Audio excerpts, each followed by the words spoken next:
Mic check. It's your boy Dame Dozha, and I'm here with my brother DJ Deceptacon, man. We in the mix. And it's the Word on the Net podcast. Once again, we got a really great guest. It was kind of hard to learn her name, but we are here to learn a lot more about her.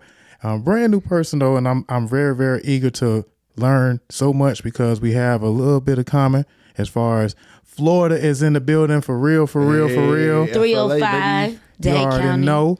So let's start this thing off with a song that's a little old to her, but it's gonna be brand new to y'all, man. It's called Big Mad, and I already know that this young lady got a lot of haters, and we here to talk about it, man.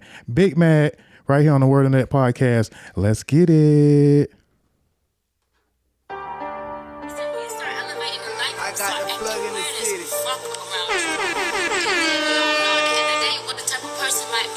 They know me for my big ass, but more importantly, they know I got a big bag. I see them hating cause they jealous, so they big mad. But I don't play with people's kids, she might get kidnapped. And I know shots those niggas say, get your fighter for they know I'm all about dollars. Five kids single, mama had to make them a promise. I came from sleeping on the streets, now all my sheets is designer. Went from shelter home to living places no one can find us. And I'm a big mad, everybody voicing opinions. They try to dump me in the past, I make them beg for forgiveness. I'm a scamming ass bitch, I had to run up the digits. We couldn't celebrate Christmas, but not everyday Christmas. I'm a boss, bitch, I need it when I want it. And if he spend a check, then he can get it what he wanted. Bust down the A, B, I tell him put the VVs on it. Shit, we didn't play the boy keys since Zaytoven. I came from trapping out the hotel, zip locks, no smell. Pay me in advance for a no-show. Oh well. Remember hitting licks when the shit didn't go well. Even if you saw I have a street code, don't tell. I used to run the streets, but now I'm too busy winning. $500,000 on the ground, and I'ma jump through the ceiling. Applying pressure all year just so these bitches feel it. Call me Kunoichi cause I love the way I stack it and flip it.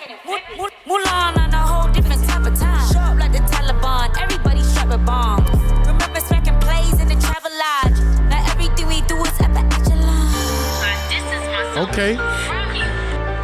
Not because I'm acting just because I'm trying to protect my motherfucking energy at the end of the day. Yes, sir. Because now you want some weird shit.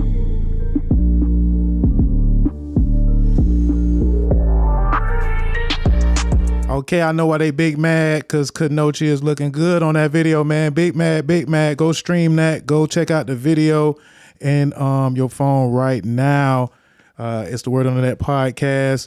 Let's welcome our guest, Big Kunoichi, not the little one. Period. The big one. Thank you. Not the little one, man. And get it correct, man. It's Kunoichi. And I heard the little reference that you dropped in the song. And we're going to talk about that in just a second. But let these folks know, just in case for the folks that don't know, let them know who you are and what you got going on. Okay, I'm Big Kunoichi, not the little one, like you said. If y'all don't know, if y'all people that are anime lovers, Kunoichi stands for female ninja. That means I'm a soldier. Okay, bitch. That's where the name Kunoichi. It actually, Frank, can you hold this for me 1 second? Absolutely, I got you. I am invested in this shit. I stand behind my shit. I even got it tatted on me. This is the symbol for Kunoichi. And it just stands for a woman that's a soldier at the end of the day. Okay. And like you said, you know how to stack and flip it. Yeah. You know how to do some flips for real? I do. But we're not going to talk about that because I'm scared. I'm going to be honest with you. I am a 9-to-5 worker. No, I'm talking about real flip. I don't know what you're talking about. I'm talking about a gymnast, girl. But nah. I actually didn't know how to say your name at first, and I was a little nervous. But then actually, once you kind of let it ring, off the tongue, it's kind of easy. It's like Kunoichi. Exactly. Actually, it's pronounced a different way in Japanese. But when I first heard it, I said Kunoichi, and I was like, I want to make it personal. And I know other people, it's going to be hard for them to pronounce. It's actually pronounced Kunoichi. And I'm like, I would rather say Kunoichi, And I love when people say Kunoichi, actually. Yeah, we got to have a little hood right. twang to it a little bit. So, where you from? Dade County. 305. 305. I was born in Jackson Memorial Hospital. Okay. Yeah. Yeah, Mount Sinai. I was born on Miami Beach. You was born in Mount Sinai. Yeah, we man. twins. We friends. Yeah, that's man. right next to each other. The crib, as we like to call it. So what brought you here to Atlanta, and how long you been in Atlanta? Honestly, you want me to tell you the honest truth? I mean, we here to learn about you. I don't know, all caps matter though. So however you want to do it, all caps matter. I ain't here to judge. But All caps matter. you was getting in too many fights. I was running away with my baby daddy, running away from my baby daddy. And one thing about me, I'm gonna be honest with you. I came from a home where it was domestic violence. So I was in a long-term relationship with him, but I always told myself, like, I don't care. I'll take all my children with me. I don't care. Whatever the situation is, I had $0 to my name. Everything scams in my name. And I know it's crazy, but I started seeing angel numbers and spiritual signs. And God told me, if you leave the illegal side and you trust in yourself, I'm going to take care of you. Ever since I did that, I literally seen nothing but God's hand. Okay. Now that's deep. And that's a very important conversation at this juncture of the year. And we're going to also talk about why that's so important. But I applaud your confidence and your courage. Thank you. Do what you got to do to escape a situation that is not for you, that is not healthy for you, right? So, but this name, Kunoichi, man, like, how do you get people to remember how to say it and how to, like, how to remember it? That's the fun side of it. Let me tell you something. People, that's why people remember me. They'll be like, that girl, Kuno, how do you pronounce her name? So because it's so hard to pronounce my name, and I feel like that's how I know you're a true fan. So once people really get to know you, they'll pronounce your name right. Right. If they love you, they're going to want to learn how to pronounce your name right. Right. Okay. And what were you doing before you decided to rap? I was a stay-at-home mom, and I was doing some activities with my scamming ass boyfriend. I was doing some activities with my scamming ass boyfriend, but I really was a cat bitch. I'm not gonna lie to you. I came from a background where I was like, cook, clean, stay at home, take care of the children. The man is the lead, the provider, and you follow his lead. And I just got caught up in, sometimes the right man is not the right leader. But I was so hell bent on, that's what I was taught. So no matter if it was right or wrong, I was like a writer. I'm gonna relate to that by saying my mom was a kept woman, and that's how she be saying. She was like, "Oh, I was a kept woman. I don't do. But it sounds like you just know that life. But let me ask you a question. Now that you rap, are you more Lauryn Hill or City Girl? I would say I'm both, and I'm in a relationship where my partner allows me to be independent and supports my independency type thing. Okay. Shout out to the secure man out there, man. Shout out to the secure man. I know it get kind of interesting being in a relationship and being in the industry. What is a struggle with being in a relationship and being in the industry, like the DMs, the shows, the fans? Sometimes the level of where you're at and where your partner's at, sometimes your partner might not have the courage to do the things that you do sometimes. Yeah. And it's not that they're not great or not talented. Sometimes they lack confidence. And I feel sometimes it could be an imbalance when it comes to that. Honestly, my partner is very dope. Like, lyrically engineer, like very smart. You know what I'm saying? But so he in the industry too? He's an artist as well. Okay. And I'm glad I got this liquor and whatever in me, because making me tell the goddamn truth. Yeah, that's what we here for. But sometimes somebody's followers or somebody's, clout or whatever could be a little bit intimidating to somebody. That I'm just speaking off of my perspective. It could be different from somebody else, and I want to let them know that doesn't fucking matter. Were you in the industry prior to the relationship? I'm gonna be honest with you. So I was in the streets, and I was dealing with somebody that was music for 8 years, and they taught me the quality of music. And I used to go to the clubs, and the scammers used to out-throw celebrities. So, and they used to come to us for plugs and connects and things of that nature.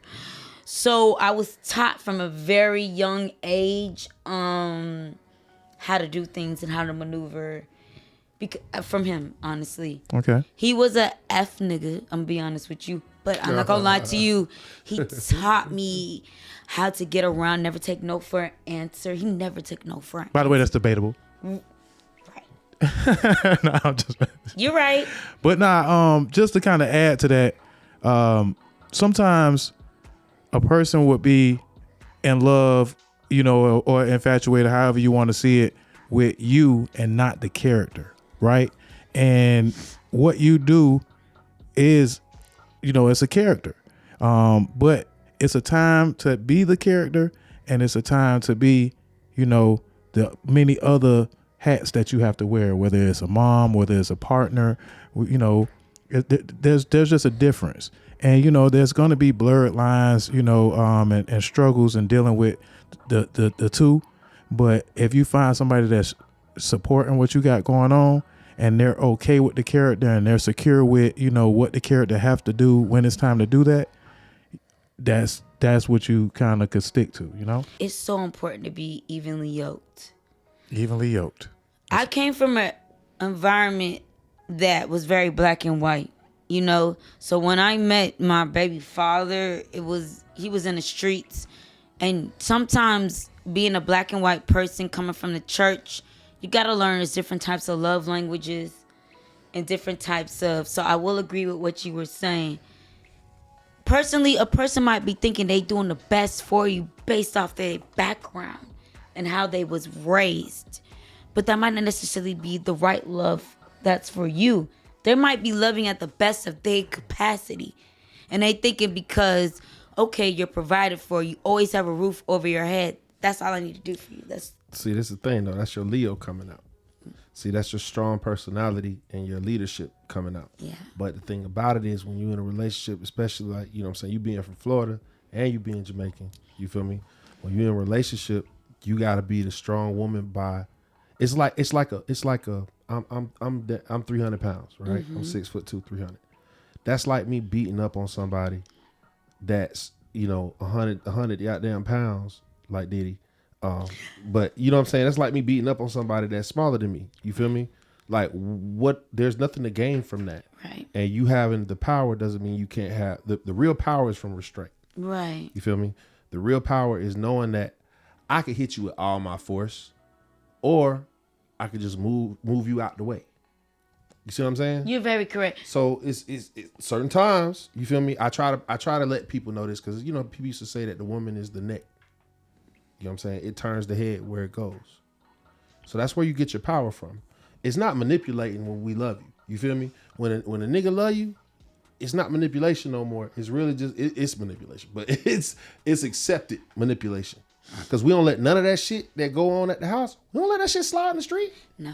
Can't no nigga come at you with disrespect the way a woman does can. when they, especially when they you're mad. a woman. The way your woman is, you can't. But you ever notice it's hard this? to find something different. You that'll are come at so you like true. that in the street because nigga will not try me like that. It's big mafia men that are scared of they woman. Yeah, Definitely. They will Hell they will knock a nigga head off. They will cut it off. But they woman, she could talk to them crazy and they melt. They be like, because you're the one person that they are vulnerable with. right. So no, they tell you stuff that don't nobody in the streets know. Right. Or that anybody, like people, like a real street nigga know that whoever the ops girl is, she hold secrets just like they do. You feel me? Mm-hmm. You just know that innate. He ain't supposed to tell them, quote unquote, right? Right. But that's an accepted thing amongst all gangsters. Like that nigga talk to his woman. Right. You feel me? So y'all hold a certain power that as men sometimes we feel like it's abuse. It is. You feel me? Because you be like, yo, when things get turned left, you be like, I'ma tell what's his name that you was talking shit. That ain't really your home. Like, you know. See? Shit like You that. got some. Yup. You got that big Griselda energy, man. You got some Griselda energy inside you, man. Talking about that 305 type shit. And by the way, that was a good series. Y'all watched that Griselda yet? Yeah. I did watch I it. I watched that did. shit. That's a boss ass bitch, yo. Yeah. Didn't we just watch Griselda? That was she was motherfucking she used to be The godmother. in Colombia, and then she came over here. They beat her up, all types of shit. That bitch, yo.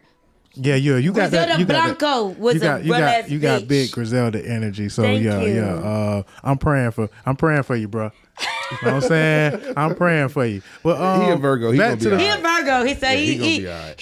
he's strong. Virgos are some strongest. Let me tell you something. They Virgo. could disassociate properly. Oh, They're like, God. this ain't her. This is just that part of her. Oh God. I'm just gonna give you some space. How about that? I'm gonna be honest with this relationship. We have our ups and downs, of course. We have our arguments, but it's never been abusive. It's never been, you know what I'm saying. Let me tell you about a Virgo. They will argue the fuck down to make you want to kill yourself. They do. They won't stop arguing. But it's a different dynamic. He supports my music. He even got a camera. He shoots my videos, engineer. Everything's in-house, really. So he really supports me and doesn't care about if my ass is out and things of that nature. So very secure. hey man, we got to make the money. We got to make the money, man. Right. But back to the music though, right? So first off, when did you start rapping? Like, okay, so you said before a rapper, you kind of had some things going on that was kind of, not the life that you wanted to live. So how long have you been, I've been active? rapping for 4 years, and my baby daddy was a rapper, and he made me so fucking mad. Big mad. Big mad. And I was just like, you know what? I'm gonna take your dream. Everything that you fucking wanted to be in life, I'm gonna take it and I'm gonna show you how you could do it the right way and you don't have to fuck over people and you can make it. And I told him that and I meant that with everything in me. Okay, so that make a lot of sense, and I just want to kind of I'm gonna segue with this F My Baby Daddy remix that you did. I'm saying because like I feel the energy, like it's all making sense. It's all coming together. If y'all go check out her page on her YouTube, the one thing also that I like is that you are telling a story low key in your videos and in your music. I ain't even really get a chance to even dissect it as much, but I'm picking it up, especially as you elaborate. So, fuck my baby daddy. Let's go ahead and listen to a little bit of real quick though. Big shout out to the homie Black Diamond though. That's the homie. Yes, she is. Shout out. And That's we my praying girl. for you, baby. You feel Yes. me? You got this. You feel me?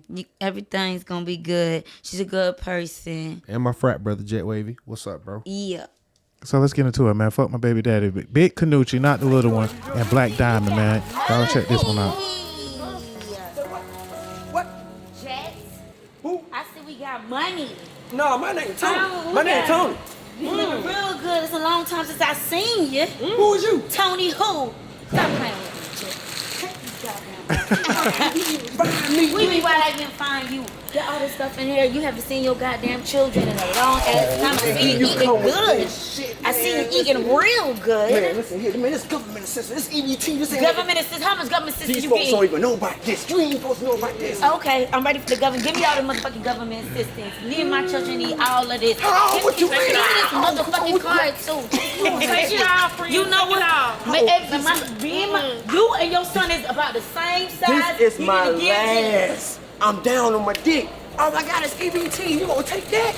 Girl, you taking everything from me. You done took my car. You done took my house. You done took everything. What more do you want from me? You done lost everything. I got a couple bites left if you want to take it. He's funny as hell. Call asset protection. She done stole from me. I need to put in a report right now. Call them folks right now. Okay. You know what I'm saying? Call them folks. You don't take care of your kids, friends. Fuck you.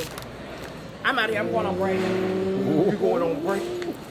I need a motherfucking Fuck my break. baby dad. I need a break. Fuck my baby dad. Fuck my baby dad. I got my taxes now. I ain't going outside. Fuck my baby dad. Fuck my baby dad. Bow, bow, bow, bow, bow. I got my taxes. Bow, bow, bow, bow. You can't get shit from me. Bow, bow, bow,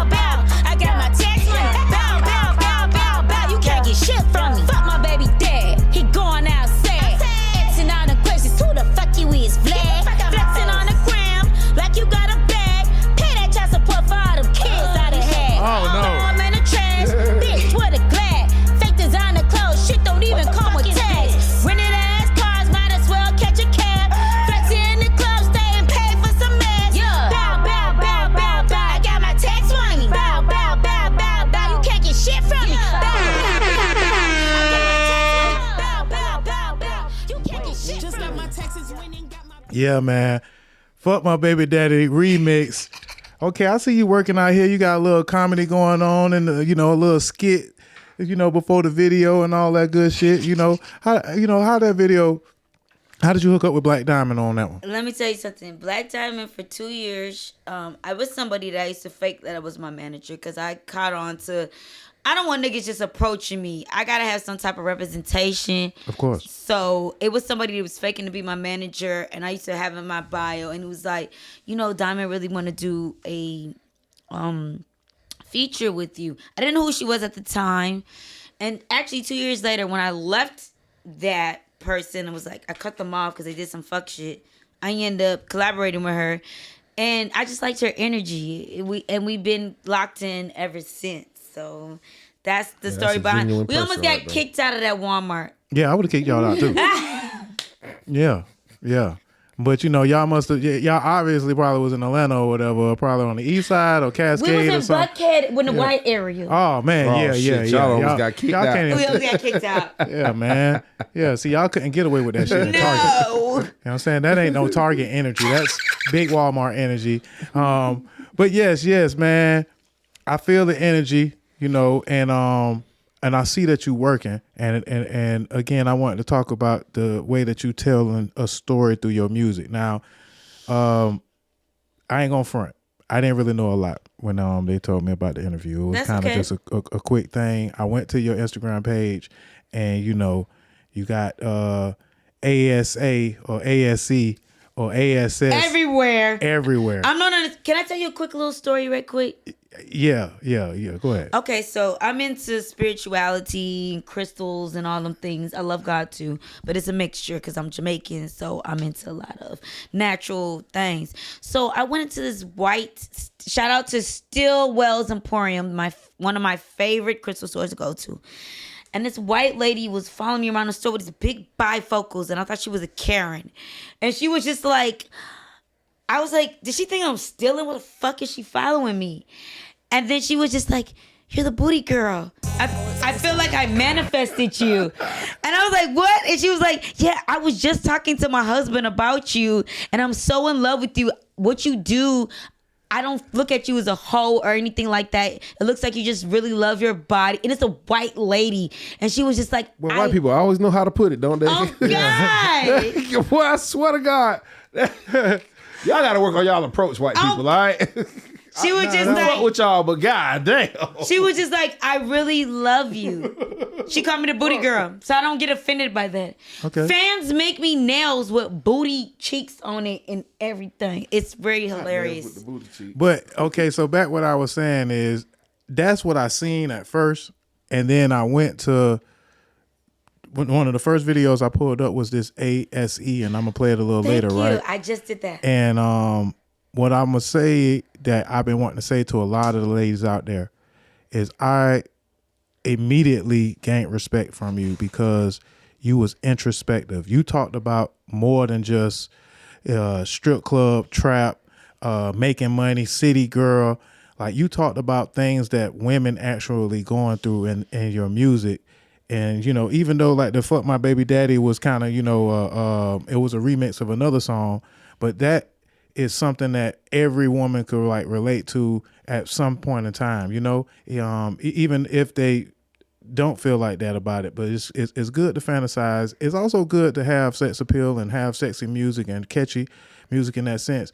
But sometimes, we want to hear about now I ain't gonna say we. I'm gonna just talk about myself. I want to hear about what Kunoichi is going through when it's time to pay the bills. You know what I'm saying? What Kunoichi the mother is about. What like how is it to get ready for a show, or like all the different responsibilities that you got to talk. There's so much that a woman can talk about besides just having a nice body, besides just, being able to get the money out of, some dudes, and then when I heard the ASE, which we will be playing in a moment, I was like, okay. I say.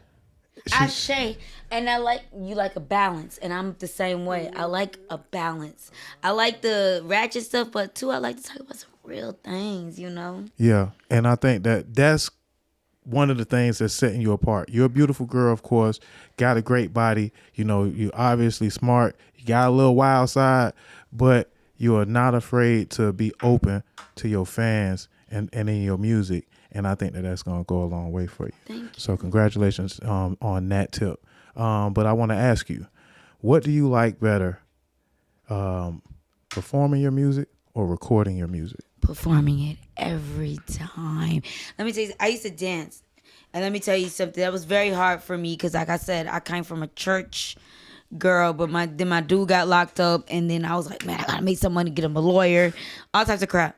So my favorite thing was to always, I was a performer, and people don't know about me is actually I was in performing arts from elementary all the way to high school, and got a scholarship into Roanoke Ballet Theater, which was in Virginia.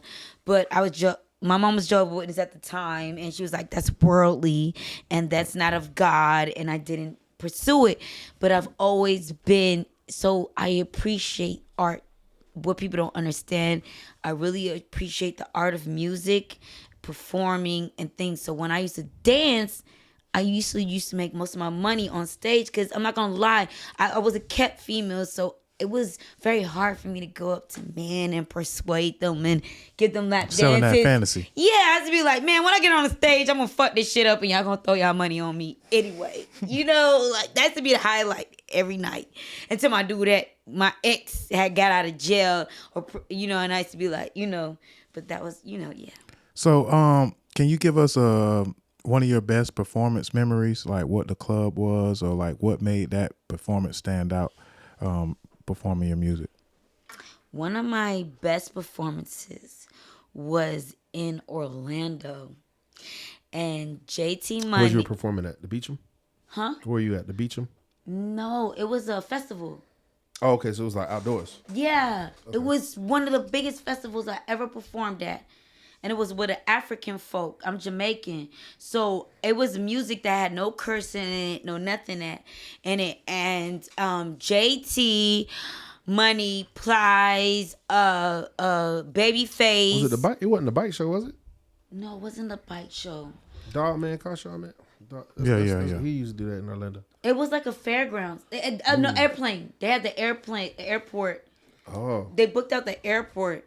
And it was one of the biggest shows. And I loved it because I felt like I was doing positive music. And I was with legends. I was amongst legends. And I was just like, yeah. And then I actually have two favorite shows. One was in Tampa. It was opening up for K-Camp. And I just liked the energy of the crowd. It was my first time in knowing that, okay, this is for me. Like, I know I could do this type shit. The crowd loves me, because it's easy to go on social media. People be faking likes and faking views. Yeah. But it's a real response when you're like in front of people. Yeah. Yeah, you got to be. The crowd energy definitely gives you a whole totally different turn up. Right. And that's actually kind of how I just got kind of addicted to performing in that way because of the energy that after you do a show, that adrenaline being still up in you. Right. So that's a great performance memory, and I want to know, how do a person book you? What's the process of them booking you, and what's in your writer? It's just you go to my email, bigkunoichi@gmail.com. I did have people in the past that was, like I said, Managing.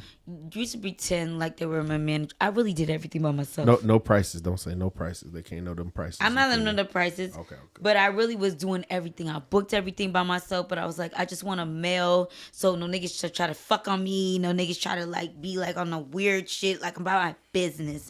But I'm really You hear that, ladies? Get you a male manager. It could be your brother. It could be your boyfriend. Don't matter. Get you a male manager with a good head on his shoulder that can guide you through the shit just because of the fuck shit. Right. That's it.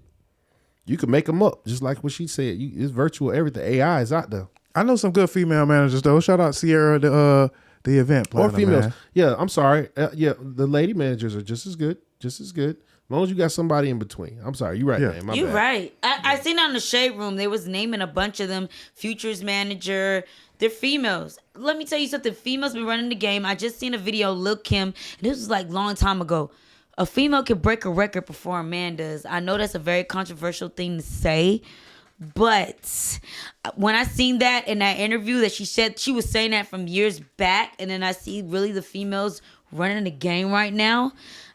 You know, it's kind of networking. They doing their thing, goddamn. So what's in your rider? Like, what does Kunoichi need when she's at her show? Do you need 100 green M&Ms? Do you need some Douce?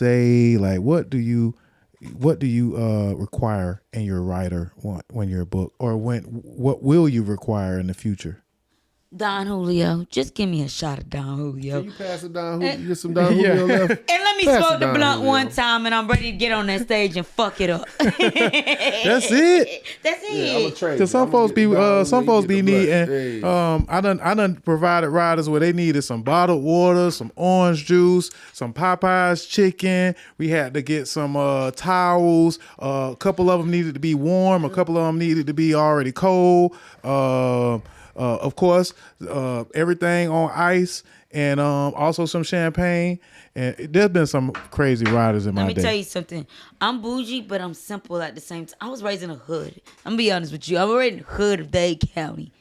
You know what I'm saying? So just give me some motherfucking weed and a shot, and I'm ready to get on that stage. I'm really not concerned about all. It's bullshit to me, to be honest. It's materialistic. It's superficial. I'm trying to get on the stage. I'm trying to get my message out, and I'm trying to make some money. Fuck all that extra corny ass shit. It's just ego, to be honest with you. Okay. So we talked about the good experience. Can you give me a bad booking experience or a time that you messed up during the show or something like that? Let me tell you something. Bad experience, and it's why I cut off the person that was representing me. It was Mother's Day weekend or whatever, and they booked me to be in Mississippi. They lied to me about the hotel situation. I had to pay for my own hotel. Bad move. Don't be lying. Already. I was in Janky promoters, man. Come on now. Then I didn't even get to perform because I The guess fuck? it was in Mississippi. They were very conforming. They were very Conservative? Okay. I still got on stage anyway and shook ass. I'm gonna be honest with you. I was So it was too many people or something that performed? it You was ran out of time? Over 9,000 people in Mississippi. It was for a Mother's Day show. Oh, okay. And I felt like, yo, I could have spent Mother's Days with my family, with my kids or whatever. I didn't get paid. I had to pay for my own shit to be out. I was so turned the fuck. That's all the way bad. I cut him off after that, to be honest with you. I was so pissed off, bro. I felt like you took me for granted. I wasted my time. You didn't really value me as a woman. You didn't value that I had children at the end of the day. Didn't let me know. Because let me tell you something. I was raised as Jehovah's Witness. One thing about me, people don't understand. I'm very versatile. So just be honest with me. I know how to be with every type of audience. If I need to be conservative, just let me know. Don't let me go somewhere, ass all out, titties all out. And this is not the type of place. I respect people's culture, whatever it is. I was in Dubai. I respect wherever I'm at. Oh, so that's basically why they didn't let you perform, because you was a little bit too much. Ass out, titties out, Dade County. I was like ready to be on some crazy ass shit. Yeah, but that's what they book, man. Yeah. I don't like when people do that. They put the artist in a weird situation. Right. Now, that's that was just bad weird. management, bad promotion as well. And one thing I do remember from managing and working with female artists that a lot of folks don't factor in is a lady has to do a lot and spend a lot of money before they step out the house. So already they got to worry about their appearance. You know, it's going to cost hundreds of dollars, you know, on the appearance. They have to be comfortable. Already they have to be around an environment that they trust and are comfortable to perform. So you always, as a manager, you have to make sure that your artist is, you know, comfortable enough to give their best and available, you know. So that's already going to be, you know, something that you have to work on. And you just have to kind of like make sure even from the hotel where they staying at got to be the right type of place. So, you know, like no outsides. I had one of my artists, she didn't want to be in no outside hotel because it was easier to access her if she's in an outside hotel. the type of car that we were riding in, you know, that was important. And all of these things are not just because it's bougie. It's just, again, Safety. For safety and comfort. And if your artist is not comfortable, they can't do what they got to do when it's time to show out. And that was you hit every nail on the point. I never been to Mississippi before. I was scared as fuck. Number 2, man, I'm a single mother of 5 children. I don't get no child support whatsoever. I hustle and work for everything. Okay, hold on. Why? I'm gonna be honest with you. It was a prideful thing at the same time. I was always like, I'm gonna take care of my children, whether a man want to take care of them or not. I just didn't. Very Leo of you. I was a street person, so I'm like, I don't want to be in court. I'm doing some illegal shit out here. I don't want to be in court going back and forth. You know, I'm just gonna fucking just go. You know, so that was really the situation. But what you just said, people don't understand it. It takes a lot for outfits, and I don't really have I'm really fucking spending money out of my own shit. I don't have no management. I'm doing everything independent. They don't understand how hard that is. And plus, I got children. I got to pay for babysitters. So there's a lot. And then they may even have some dancers, you know. So again, y'all got to come correct when you booking any female artist, whether it's R&B or rap. But I definitely know, you know, the ins and outs in that tip, and a lot of folks kind of overlook those things. The kids, the babysitter, again, the parents that you have to kind of, know what I'm saying, take out, and you could be doing a lot of other stuff. So don't be coming with that wasted time and wasted energy on the promotion and all that good shit when it's time to book, you know. But yeah, man, I feel you, man, and I'm sad. I'm mad and sad that you had to go through that, but you live and you learn, you know. Right. So, before we get and play another song of yours, I want to ask, what do you consider your music that you make? Like what do you kind of call it? Like, I really don't like to put myself in a box. That's why I'm good. I'm independent right now. So for sometimes when you get with a wrong label or wrong management, they try to construct you, and your authenticity is what actually attracts people. Yeah. So it's motivational. It's fun. It's Caribbean sometimes. It's crunk sometimes. It's ratchet sometimes. It's serious sometimes. It's just me. Okay, yeah, good answer.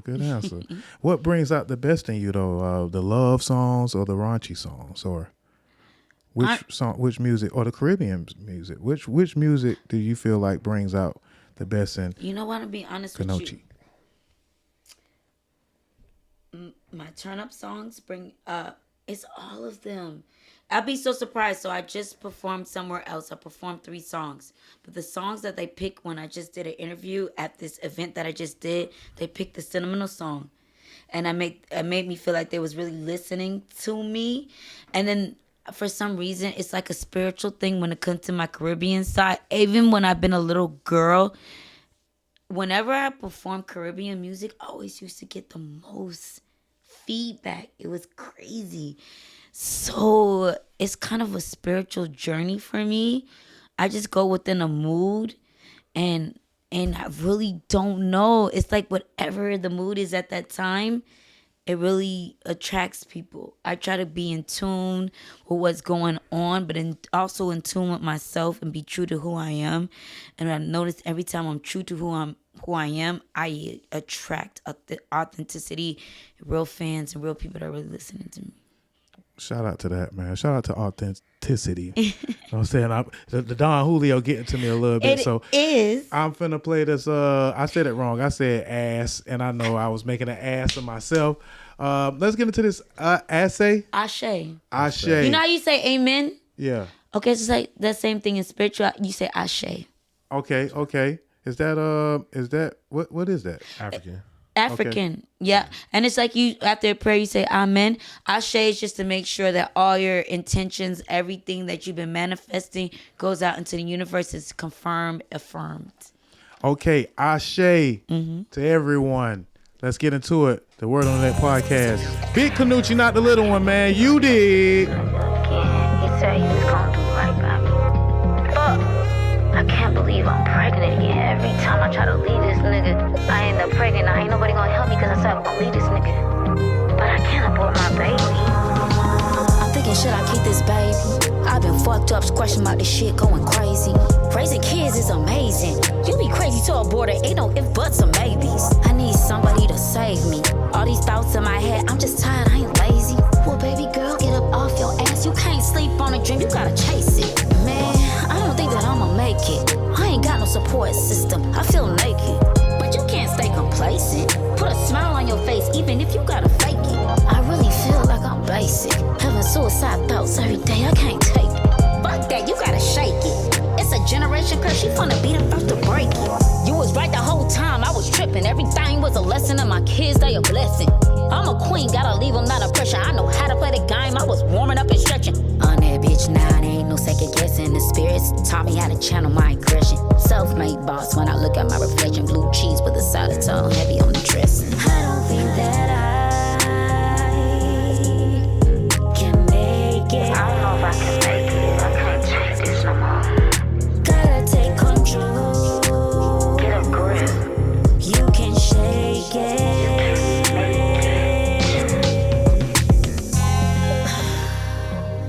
This is my favorite part of the video. It's an affirmation. Queen. Say these affirmations with me. I am enough. I am beautiful. Oh, my bad, my bad. Inside I hear you. and out. I am worthy. I love myself. I am strong.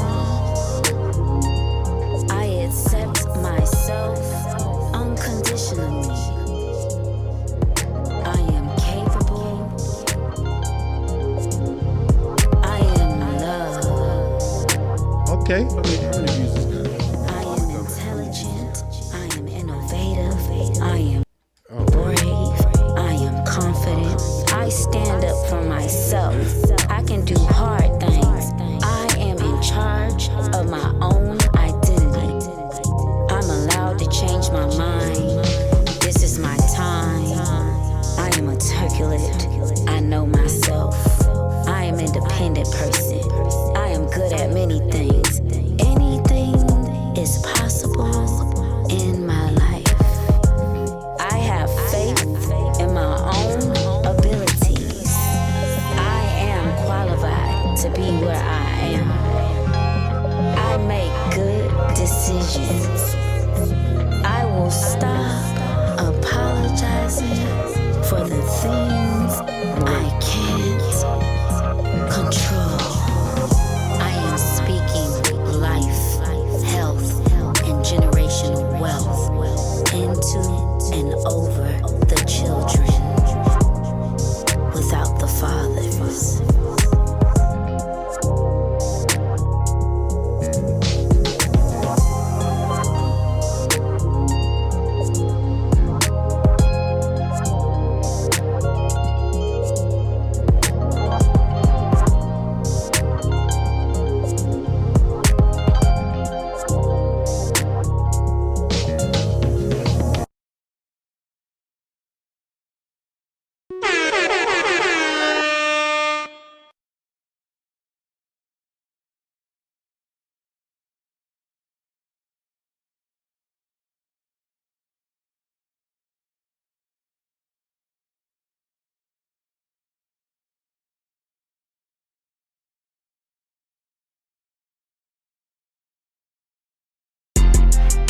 Man, these hoes be so corny as the fuck, lame as the fuck. I ain't apologizing for shit. I ain't apologizing for being that bitch, weak ass. Big hoochie, give no fucks. Fat coochie, big ol' butt. Big hoochie, give no fucks. Fat coochie, big ol' butt. Everybody get your hoe on. Everybody get your hoe on. What? Everybody get your hoe on. Everybody get your motherfucking hoe on. What? Big coochie, I ain't looking for no hero. Counting all the fucks I ever gave and it was zero.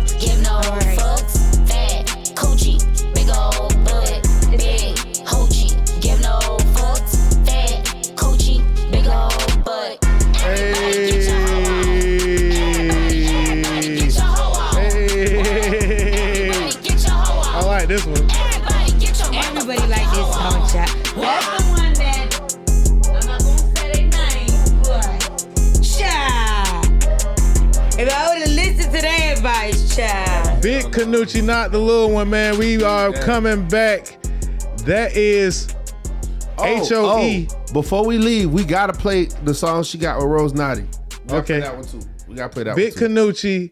Gotta play that one too. That one's fire. called Y'all recorded that shit so long ago. HOE, Hustle Over Everything. Yes, hustle over everything. Man, I like that one, man. Acronym. Cause like, you know how people empower the word nigga?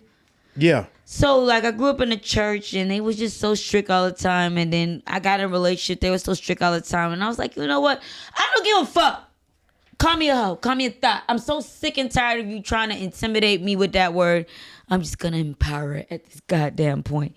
Hey man, Hustle Over Everything. Go watch the video. Go stream it. Is it on Spotify and all that good shit? Every musical platform. Tidal, Spotify, iTunes, YouTube, Instagram, Facebook, TikTok. Yeah, Apple. Yeah, Kunoichi, man. Hustle Over Everything, man.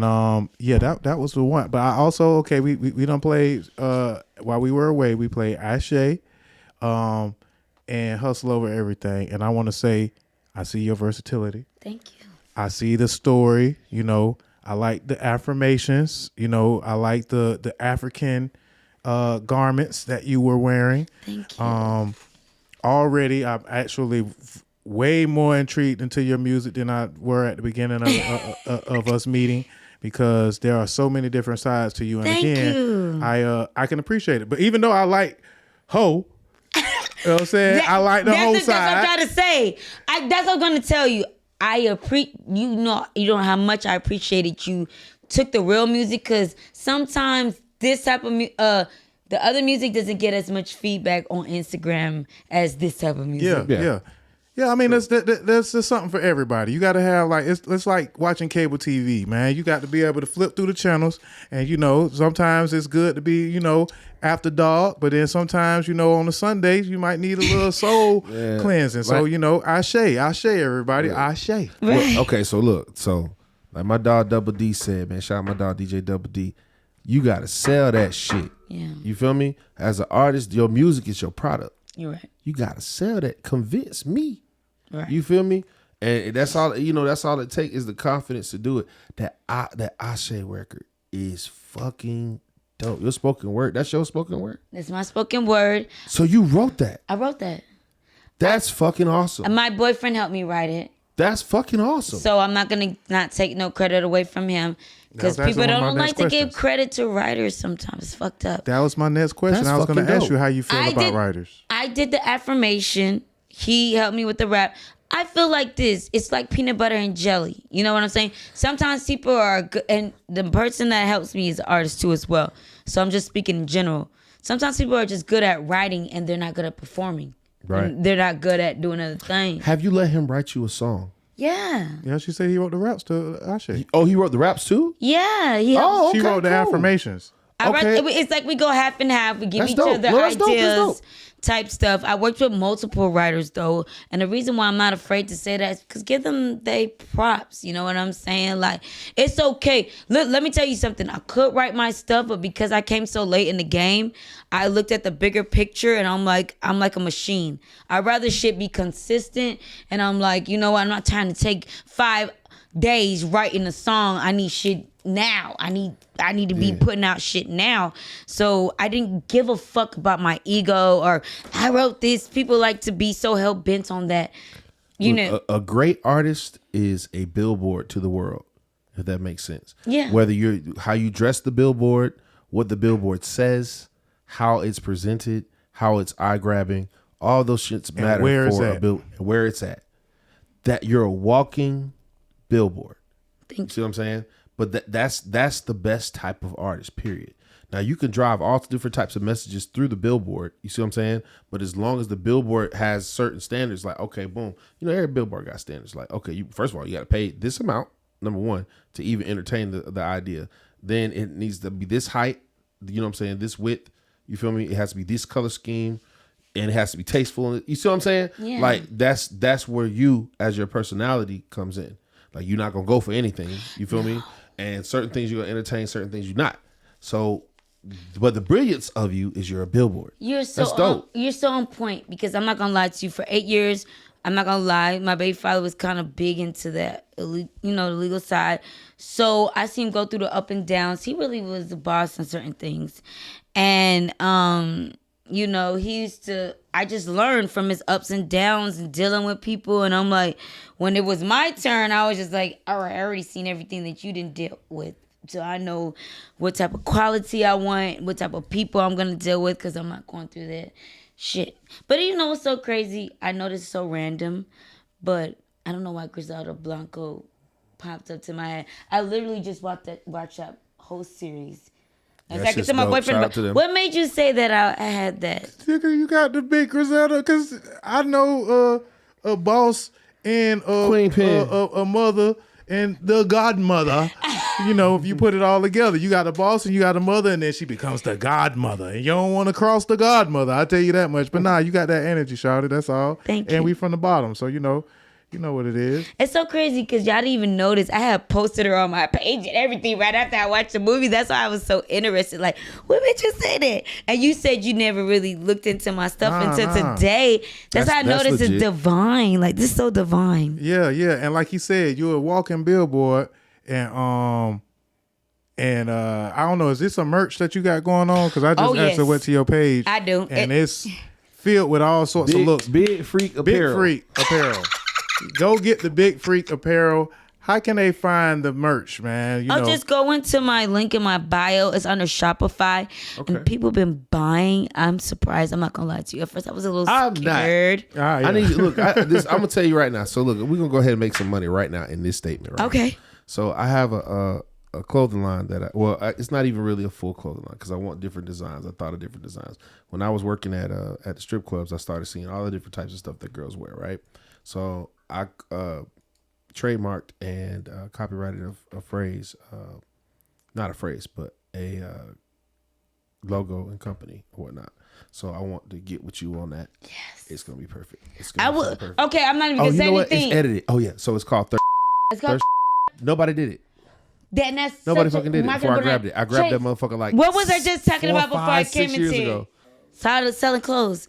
Like, even when I used to wear the cheapest stuff from Miami, and there used to be this man named Mr. Black. Everybody in Miami knows about Mr. Black. It was Mr. Black Boutique in Dade County. Okay. And it was like, if you were becoming a model, that was like the first place you model. Yeah. That's dope. Right. Hey, shout out to him, bro. Shout out to Mr. Black. And I used to get a lot of my clothes. It used to be some of the cheapest clothes, but people used to be like, where you get that from? $10. It's so easy. Amazon, all that stuff. It's really easy. People are not even on main, public, don't got a lot of followers on social media, but they're making money on these, you gotta have some merch, man. You gotta have something to sell. Yes. Besides your music, you gotta have something to go with it. And I'm gonna just say, the Big Freak merch, that hat right there. You like it? I'm a big freak too, know what I'm saying? Yeah. You gotta have something for the fellas too. Like, you at least made it unisex. It's unisex. Only the thongs, but shout out to the LGBT community. I'm talking about the hat, people. I don't have to do it. But I got a shirt. Look, y'all can get the shirt, and it sells the definition of a big freak. A person who is highly unusual, who has highly unusual sexual fantasies about intercourse, then go out and do it. So what man not gonna wear that shirt for fun? Okay, look, I'm gonna say this right here. So look, okay, I got $100 for the first person that goes and buys this. Okay. And does a shout out to Word on the Net. Period. And I need you to email it to me. Thank you. breakmytrack@gmail. If you ain't catch it, you ain't catch it. Yeah, so go get the Big Freak merch from Big Kunoichi's Shopify. Shopify. It's called Kunoichi Empire. My Shopify is called Kunoichi's Empire. Okay. So, Bim, your boy Deceptacon gonna hook you up. Below. We're gonna make please, Dane, remember this in the edit down. Yeah. Put the link in the bio. And tag Word on the Net. Not the bio, in the description. Put on the shirt, take a picture, tag Word on the Net, and you said you gonna $100? $100. $100. That's some real nigga shit right there. RNS. But yeah, I like the shirt. I like the hat again. And I was just kind of piggybacking off when he said a walking billboard, because of course you got to be able to sell yourself. But again, there has been just so many sides and so many layers that we've been peeling back I didn't know any of this, and I'm sure a lot of folks are gonna be interested in learning so much more about you, Miss Kunoichi. Thank you. And again, what's Kunoichi stand for? Female ninja. Female It's ninja. tatted. It's tatted on me. Female ninja. So what's your favorite anime? My favorite anime is the Blue Samurai. It's a Netflix series. Yeah, it's a brand new one too. Netflix been coming up. Y'all been doing y'all love thing. that. The Blue-Eyed Samurai on Yes. Netflix. Oh, you already knew because Yeah, I didn't say I. So you already isn't that shit hard? I ain't watched the whole thing yet, but I did. I just kind of talked about the biggest shows last year, and that was one of them. That Right. I noticed a lot of folks kind of told me about it, and I'm gonna get into it though because I kind of been forgetting. But now that you done told me, now that the female ninja done told me about the Blue-Eyed Samurai, what about it though that made you kind of connect to it?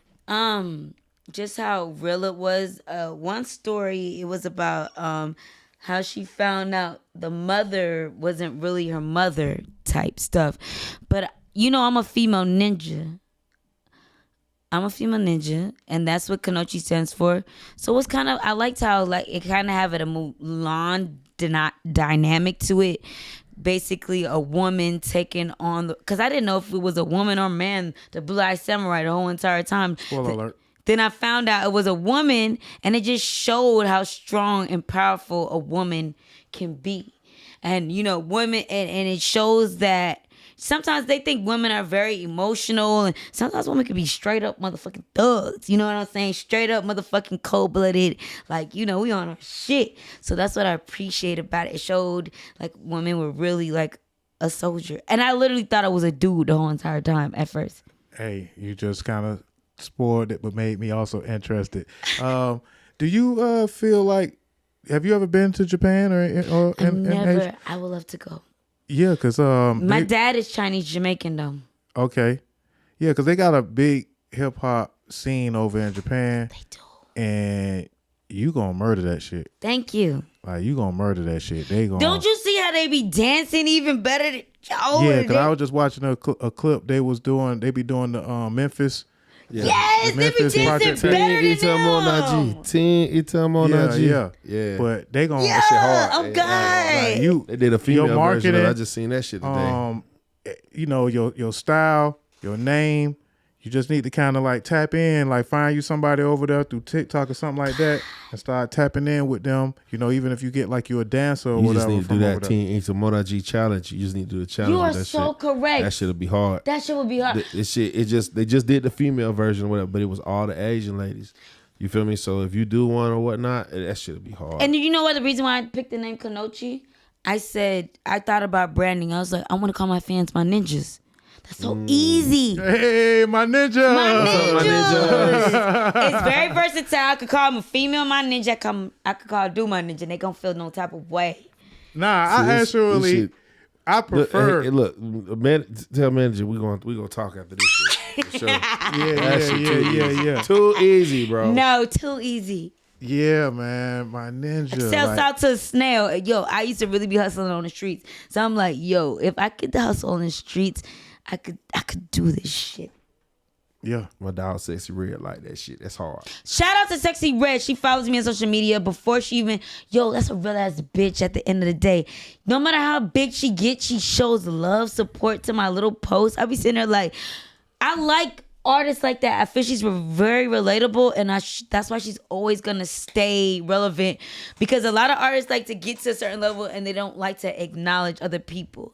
I like that she's a real ass bitch, and that's what's gonna keep her successful. Now, we talked about the real ass bitches and the support, and you going over to Japan and getting all this love that you about to get.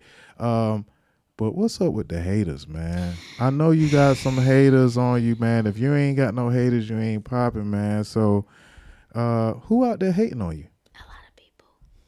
A lot of people. You ain't got to say no names, but like what's going on with them? I'm going to explain one situation. I'm going to just be real about the situation, because this never happened to me in my life. And thank God I'm a changed woman, because a person would have been in prison. But I was jumped last year. And the reason why I couldn't, I was in some illegal shit that I was running from the law, but basically I was able to deal with it. I paid off all my fines basically off of that shit. But my boyfriend had got involved. Everything came with the FN, all types of shit. But I was jumped. And you would think it was off of some money, because I'm from Dade County. You would think it was off some money. It was literally because this girl had a BBL. And she was upset that when we did the video that my body looked. I never had a BBL or anything like that. And no BBL drizzy over here. No pun intended. I don't have. Look, some women don't have that type of body type. They might have to get that. I don't shade anybody, but I never. If I didn't think she was a beautiful woman, I would have even collaborated with her, whatever the case may be. But literally jumped me with 3 other people and it was a whole year later. Yeah. They was big mad. Crazy. I never thought I would get jumped over something stupid like that. Hating assholes. Big mad. We don't need that type of energy. But and let me tell you something. I was a changed woman. I used to do some crazy shit back in the day.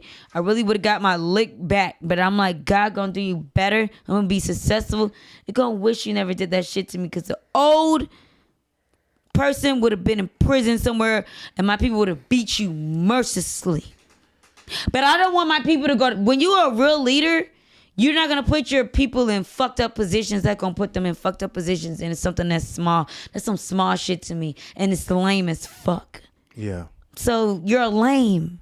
Yeah. You know what I'm saying? So I'm not going to put my people in fucked up positions trying to prove a point to a fucking lame.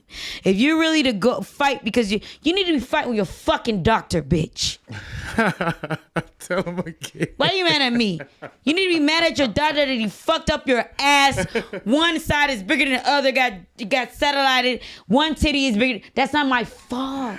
Hey, shots fired. Shots fired. But hey, how many was it? They said they jumped on you, bro? Jumped on me. It was 2 dykes. One was a nigga.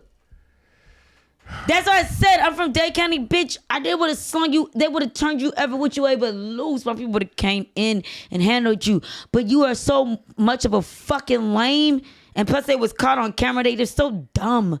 They were just dumb. That was just like, man, I'm not finna. But at the same time, man, I'm not finna get my hands dirty. So I'm not finna touch you. So at the same time, you moving on up, and you're gonna leave all that bullshit behind, man. They can't hold you down. So yeah, that was some bullshit. But I had to kind of throw that out there. I'm real, because everybody that's doing something, got some haters, that's trying to pull them down, and they ain't obviously hurting nothing, because I'm saying, no Mars, you looking great. So they have to deal with that type shit. I'm saying another hater situation. I had a page of 600,000 followers. T.I., Lamo, everybody was following me on the Lamo, shouted me out, everything. I went to one of her shows she invited me to. And like I said, I used to be a kept female, and I used to support my baby daddy and everything. And I just used to do funny little videos and thirst trap pictures or whatever. I wasn't really showing my ass at the time because I had a baby. He's very controlling. But it was like nice, sexy pictures or whatever. And just funny videos. And before I was doing music. And the one I decided to do music, because I used to hang around my baby daddy friends and they were all into music. But when I decided to do music, you got you a cyber hater. Man, they deleted my motherfucking page. I got it back 3 times, and they were just like, I'm gonna make sure you never get your page back. And I never got it back again.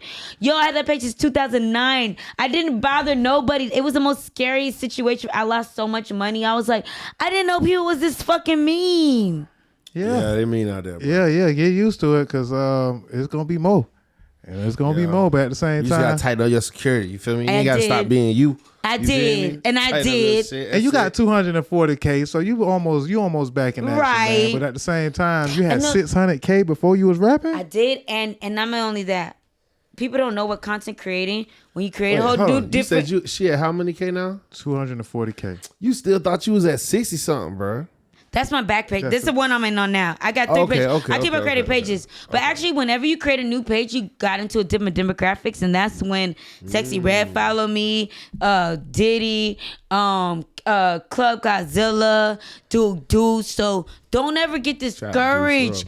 You create a new demographic. And I started attracting different people that I didn't have on my old page. That's pretty cool. So it was cool. Yeah, so Kunoichi Empire is the backup page, but Big Kunoichi, we got it on the screen. So yeah, man, and fuck that's the girl that jumped me. I'm gonna be honest with you. We don't have to. I'm not We're not gonna point her out. Which one though? Which one? The one with the lopsided booty cheeks. Where's that? You know, yeah, child. Yes.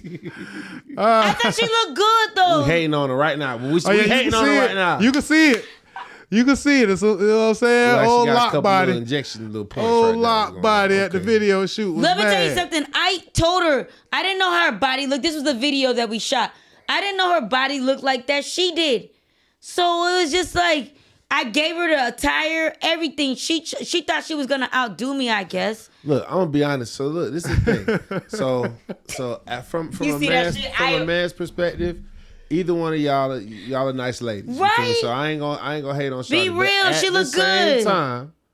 At the same time, you gotta be secure in your person. Right. If you're not secure in your person, it don't matter how much plastic surgery you get, you're not gonna be happy with yourself. Because I did a video with a white, pretty ass female and she body done. I didn't feel intimidated. Had 8 million followers on social media. Amanda Nicole's. She came to me. So that's the female ego. So that's what be happening in the female world of the shit. So it'd be like they be inflated ego. Like I gotta be better than the next. Yes. That's just and sad. I never thought like that. Look, I'm always like, damn. I think I might be a little low key gay. Cause I be like, I love a badass. All y'all ladies is like half gay. In my opinion, all y'all ladies is half gay. I'm just gonna be honest with you. Y'all ladies be half gay, and that's okay with me personally. I love collaborating. That should be okay with me. I don't know about everybody. You know what I'm saying? That should be okay with me. Look, I'm wrong. It's cool. It's okay. A bad bitch don't intimidate me. I'm like, damn, you look good, girl. Like, yeah, we gonna look good together. Like, that's how I be thinking. See, and that shit be straight. Motherfuckers be hating on themselves, and then they want to project their hate on other people. Right, the own insecurities. Stop that shit. Right. All y'all niggas stop that shit. Well, I just want to say to the hood, bitch, you know what I'm saying, AKA Lop. You know what I'm saying? Lock, dot, fuck them up. Damn, Lock. Oh, You know what I'm saying? Damn, Hey, you know, just get in the gym. And you know, work that shit out. Cause just because you got the little BBL Drizzy energy, don't mean that you got to stop going to the gym, baby. Tell them no. And you didn't have to do no sucker ass shit.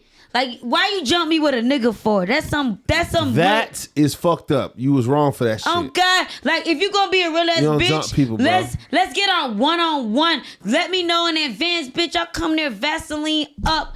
Let's go. I don't give a fuck. We can thump it out. Now y'all got a book. Now y'all got a book to fight. You know what I'm saying? If it is, but ain't. Y'all gotta do that shit. Look. Hold on, wait. Here's my thing. Here's my thing right now. You feel me? Yeah. If she probably scared. It don't matter. That Shawty probably scared. She know what time it is. Cause why would you jump me with 3 other people and a nigga? On Monday nights at Club Rain, my dog Dirt Okunjobi, you feel me, and my dog Faye. You know what I'm saying? Spotlight Movement be in the building. My dog nephew and all them. They be having the fight nights up there at Rain. I never want to do that. It's a paid thing. It's a paid thing. Let's y'all get boxing. in the ring. You feel me? But that shit be some shit need to be settled in the ring. God. Some people be disrespecting. You feel me? That's just all I'm gonna say. That's But all the I'm only saying. reason why Dirk, you heard me say it first. You got that? You feel me? Any other female can do that, but the only reason why I'm gonna do with this bitch, because you try to sneak me and you try to jump me with a whole ass motherfucking nigga.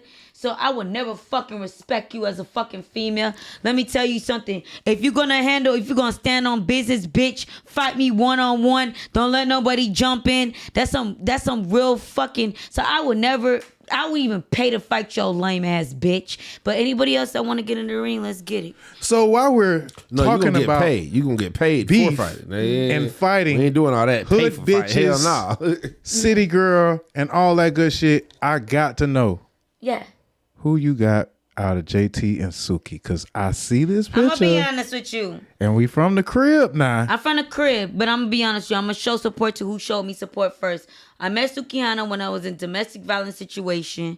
She's been a real ass bitch as far as, she really didn't know me. So I know that people don't move accordingly based on how they know you at the end of the day. She met me off social media, and it was a situation where we both were in a hotels and domestic violence situation at the time, and she was telling me, inviting me out to certain things.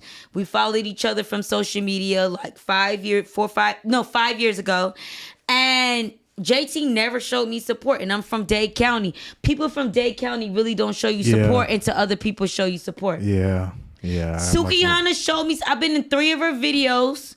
She shared my shit. She showed me love before a person from Dade County showed me love. So I'm with my girl, and then we're just very relatable. Let me tell you something. Sukihana be so unserious. You know what I'm saying? I love that about her. I love that about her personality, and I like that she's free-spirited. She's a mother, and she kind of helped me get some confidence. I'm not gonna lie too. When I see her doing her thing on social media and she ain't give a shit, and she had all these children, I was like, well, I cannot give a shit too, and she's being successful at it. I didn't look at, what, like a lot of people like to judge her off for certain things, but I just looked at the success. She's a risk taker. She's a boss. She don't give a fuck what people think about her. It's a game to her, and I love it.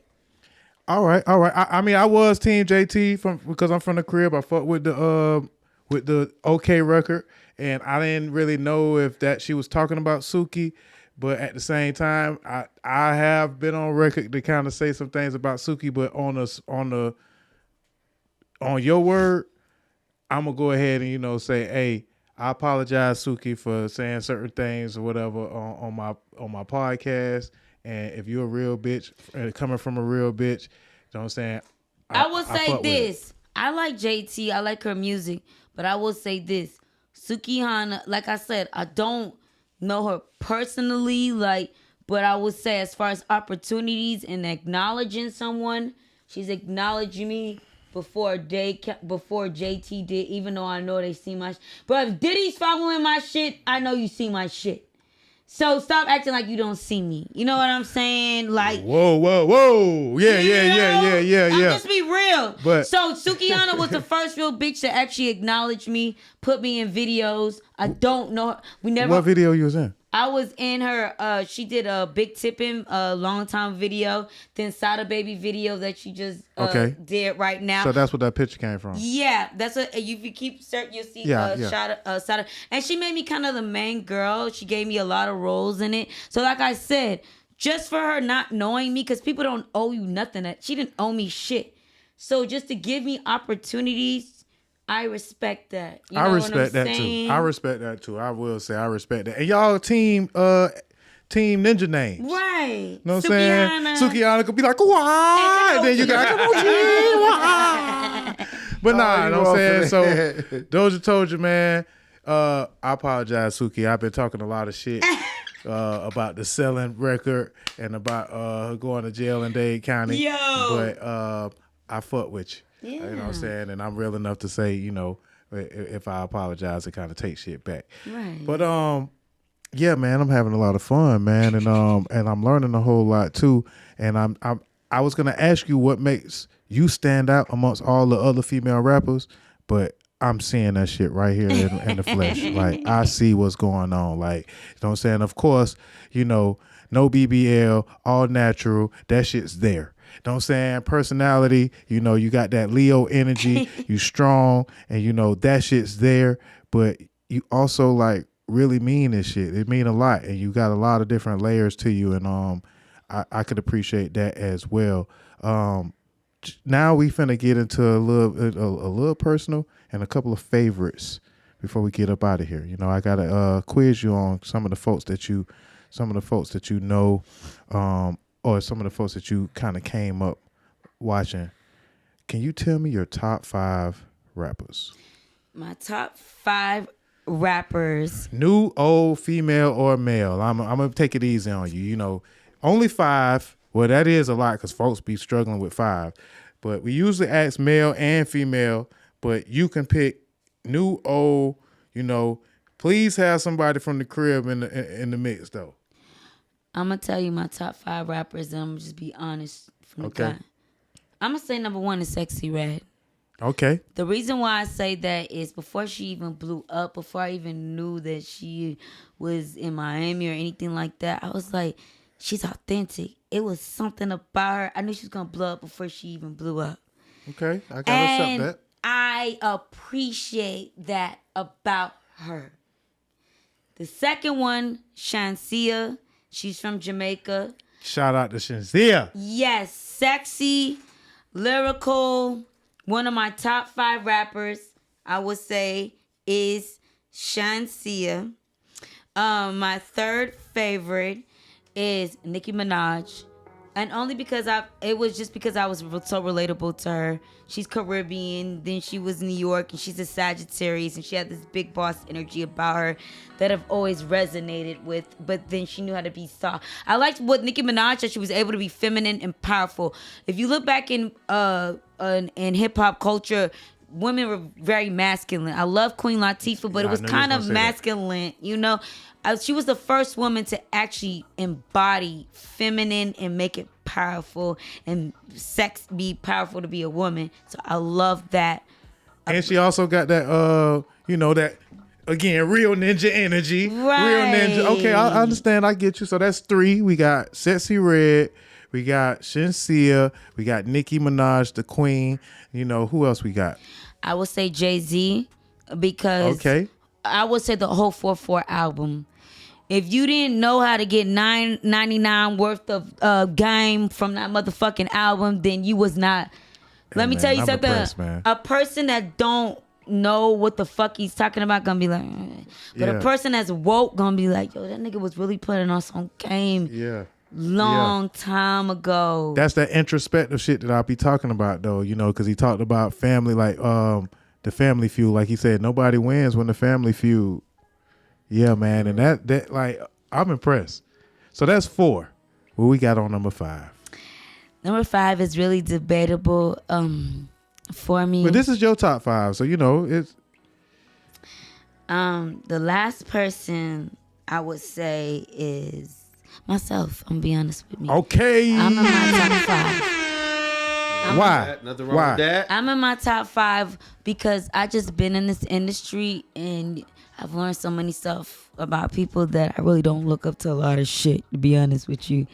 And I'm really getting out the mud. I'm not selling my soul, and I'm not doing no fuck shit out here. So I'm like, I look up to myself because it takes a lot to be even as far as I've surpassed. I already know a lot of people that got management and labels and things of that nature by myself. So I look up to myself.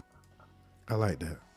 So we got Nicki Minaj, Jay-Z, Sexy Red. Like that was a surprise, but I see why. And Shansia and Big Kunoichi, man. Kunoichi's top 5 rappers, man. Let's get a round of applause for that, man. Okay, so I want to ask you cities. Your top 5 cities. My top 5 cities is, I've never been to New York, but I would love to visit it. Okay. It's my highest demographic, and I know why. They always get along with Dade County people, I guess, because we're both assertive and aggressive. Yeah. It's a lot. It's a lot of New York energy from the crib. Yeah. So, I understand that, and I love New York, man. Right. You've been there before. So what places you been to in New York? My sister stay in Manhattan, in Harlem. Actually, she's from Manhattan, but she stays in Harlem. And the hustle, when you go out there, man, it like the hustle. I'ma just say, like, the folks out there hustling for real, and the folks, like, it's a lot of people out there, right? And it's a lot of Jamaicans, it's a lot of Chinese, it's a lot of Puerto Ricans. That you said that. It's a lot of my Jamaican family live in Queens. Yeah, and they out there, right? So it just kind of give you a perspective of how blessed and how lucky we are in the South, that we got all this space, we got all this grass, we got trees. It don't smell like pee everywhere, And big rats that look like motherfucking cats. And the rats that look like cats. We got raccoons down here though. I mean, we got iguanas. iguanas in the South, and then when they get cold, they be falling out of the tree. And you know, some folks be scared of that, but it's a difference between an iguana because they could kind of blend in. Right. But them rats, bruh, and New York, they everywhere. You just got to learn how to deal with them. But at the same time, the energy of the city is real. Like it like make you be like, bruh, these motherfuckers is coming up in some shit. I really want to visit New York. That's now why that you talk about that shit, now I would really visit even more. Yeah, so book. Don't saying it's gonna happen. We manifesting that. Don't saying she going to New York, man. And one of the demos that love your shit. So what else? We got FOMO. I'm gonna be honest, Miami. I've never seen no place. I've been to California. I've been to other places, but there's no place beautiful like Miami. Shout out to 305. 305. The crib. Yeah, man. It's a whole nother world, man, in Miami. And we got the food. We got the ladies, you know, we got the views, but but y'all expensive as fuck. Yeah. That hell no. that money counter be on the side of your head, especially if you stay for longer than a couple of days.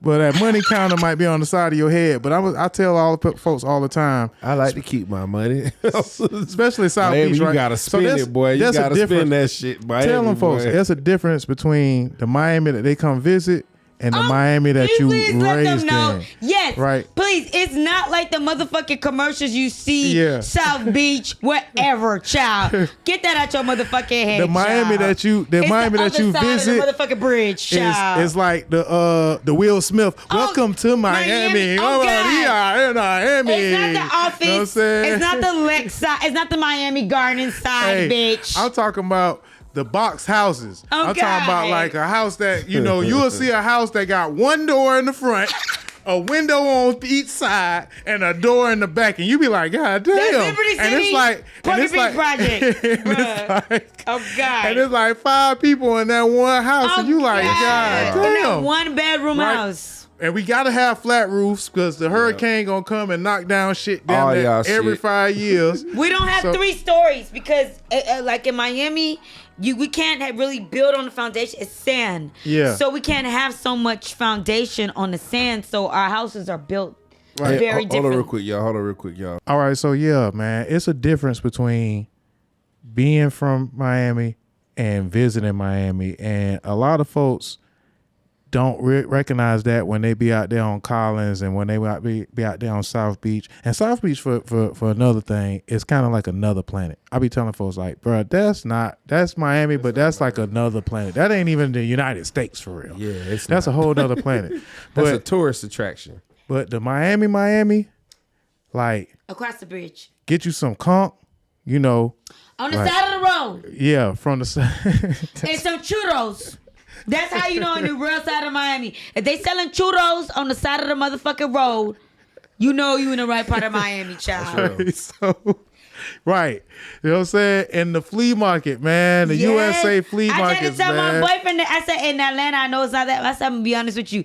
And in Miami, the flea markets was lit. Yeah. I mean, that used to be the part that used to be like that used to be the lit spot for us. Look, man, because they ain't really, if you think about it now, like think about it, ain't really no malls in Miami. No, it ain't no malls real. They got Aventure, and it kind of like they don't Miami really got Lake Mall. there. That's like Sawgrass Mills. I'm talking about in Miami. They don't really.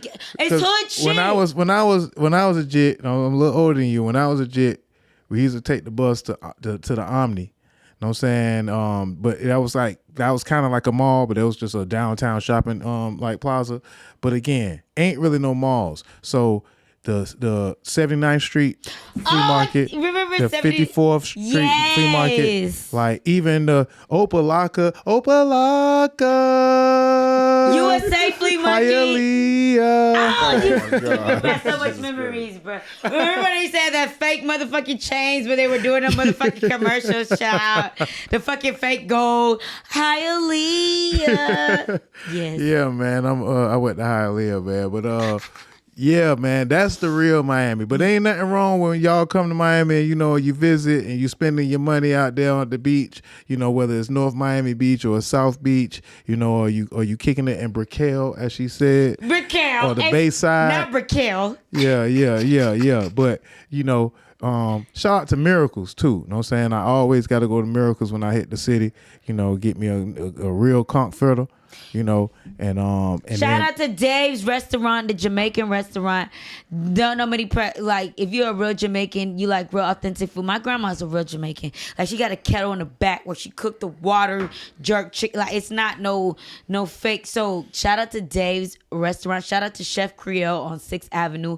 If you're a real Haitian, you know what I'm saying? Yeah, and let me guess. You know what I'm saying? So you got some folks that done moved out there to Broward that probably done stay in Miramar, Pembroke. Me? I'm gonna be honest with you. I'm from Dade County. And I don't want to live in Dade County. I'm gonna be honest with you. I'm a Dade County that lives in Pembroke Pines, Miramar. Because when you're from Miami, you know where to live. Those are the places that you can live for cheap and live for. It's a little bit cheaper than Miami, and it's a little bit nicer than Miami. Okay. Hey, bro, this is all real shit that you got to be from there to know. So it was once upon a time when Broward wasn't, as cool.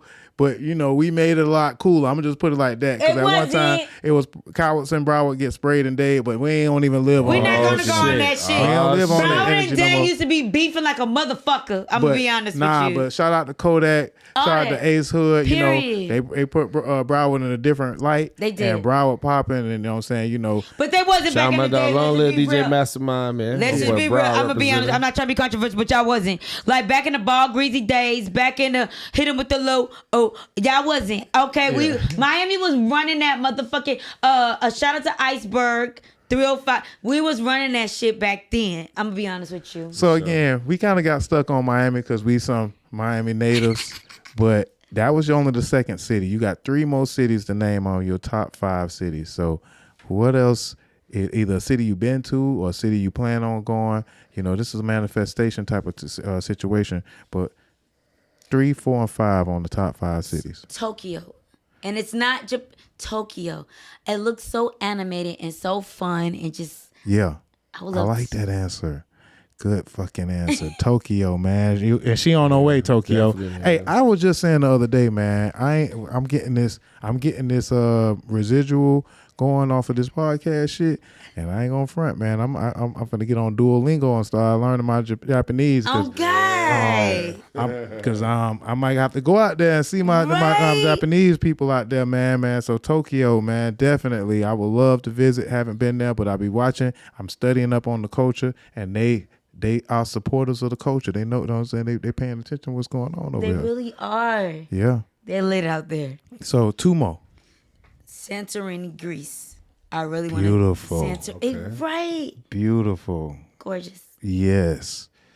And shout out to Ross. You know what I'm saying? I love the Ross song, Santorini. And shit, that's a hard song, but the views, just by seeing them on damn Instagram and seeing them on the internet, that's it. Yeah. Yeah. So gotta make that money. I'm gonna take me a little good vacation in Santorini, Greece. All right, so I like your answers. You taking it outside of the country. So what is your 5th top 5 city? I gotta shout out Jamaica because that's from my people is from. It's a beautiful free city. It's where I learned how to be myself. You could walk out and my grandma, people don't understand, my grandma was the first person to teach me how to twerk and wine. And then in Jamaica culture, it's not seen as perverted. It's part of the culture. Dirty wine, real bad gal. So I feel like it taught me the free expression to be a certain. But you said Jamaica, but you mean what's the city, like Kingston or? My grandma's from St. Catherine. Which is a country in Jamaica. Okay. She's a country girl. Okay.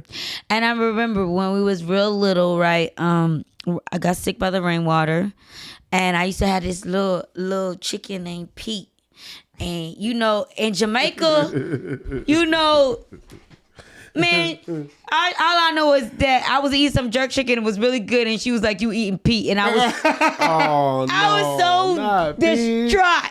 I was so distraught. R.I.P. Pete, man. She cracked the chicken's neck right in front of me, like Pete was good as hell. I was. Yo, look, I ain't gonna lie, right? So I want a farm, But that's the one part I don't want to have to deal with, man. Right. It's killing the You chicken. better get you a country girl or island girl. I like the chickens though. Nah, gonna but wring his I'm not. neck.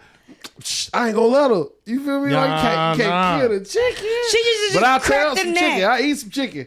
But I don't want to kill deer. It's a little different. Deer, I can shoot and kill a deer. Yeah. And skin it and all the gut. No problem. But for the chicken What? She just and used to. rabbit, I can't do rabbit And then either. put the neck I in can't the- do it. know what I'm And saying, rabbit's in the so bowl. good. Rabbit be so good, but I couldn't just do. And I rabbit. ain't gonna lie to you, I didn't even know I was eating goat this whole entire time. I didn't I'll even fuck a goat up curry now. goat. I didn't even know that was a goat.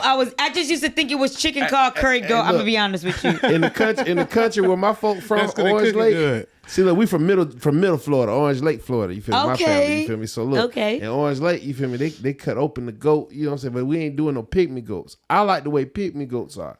So as a pet, pygmy goat I can see as a pet. Full blown goat, I couldn't see that as a pet. That's food. You feel me? So curry goat me up. You feel me? I'm with that. You know what I'm saying? Oh man, but R.I.P. Pete, man. But Pete, you served your purpose. Shout out to You Pete. served your purpose, Pete. Oh God. So we done took it out the country. You know what I'm saying? We done took it to the crib, the big city. You know what I'm saying? And you know, Mississippi ain't let you know what I'm saying, perform, but you know you know what I'm saying, they gonna book back again and they gonna get it right. But yeah, man, I like There's that some real top nice 5 people cities. in Mississippi still though. Yeah. Shout out to Heartbeats. He really worked with me. He's worked with Jada Youngin before he passed away. He worked on a lot of projects. Kevin Gates, a lot of people in the industry, and he understands that I'm a single mother. And when I say he works with me, he works with me. And he's from Mississippi. So like I said, just because there was one situation when the person said me, I didn't meet good people in Mississippi, I still connected, and it was a reason. It was divine. Actually, the person had introduced me to Heartbeats right before I cut them off. So everything is divine type shit. And he's been really helping me with my career and perfecting my sound ever since. So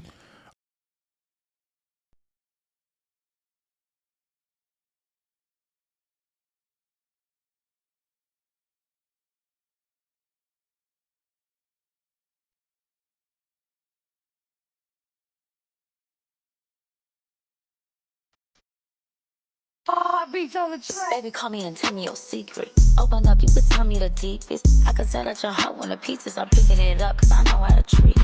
Yeah, I'm popular, but I'm not conceited. I'm fighting some demons, you might not concede it. So I know that you going through something, cause I can relate like a pastor that's preaching. Put your faith in me like you do Jesus. Put your trust in me, I'm never leaving. I would never switch up like a season. You won't leave either, cause it ain't no reason. We was laying up cold in the dark, but my hand on your heart and I felt it was freezing. I just want you to know you a king and say anything you feeling this evening. I be there for you when you're the weakest. Pick you up like I weight in a gym. He my nigga, I cater to him. He can get what he want, I'm avoided to him. Told him don't be afraid, I'll be the sage, so I'm not the light when it's dim. Let me be your diary, I'd rather listen to you than I'll be in with them. I won't tell your secrets. I won't. Your secrets are safe with me. Safe with me.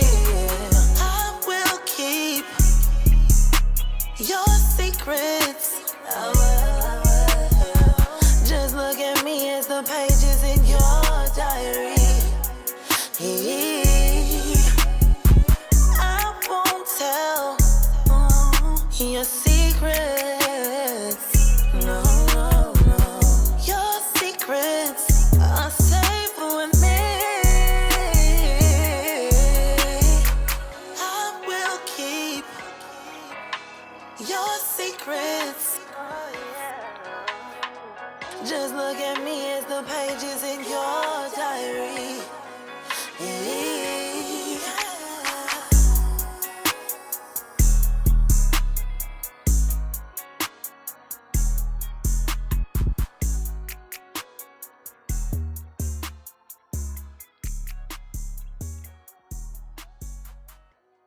All right, so we gotta get a little controversial and a little let's get it.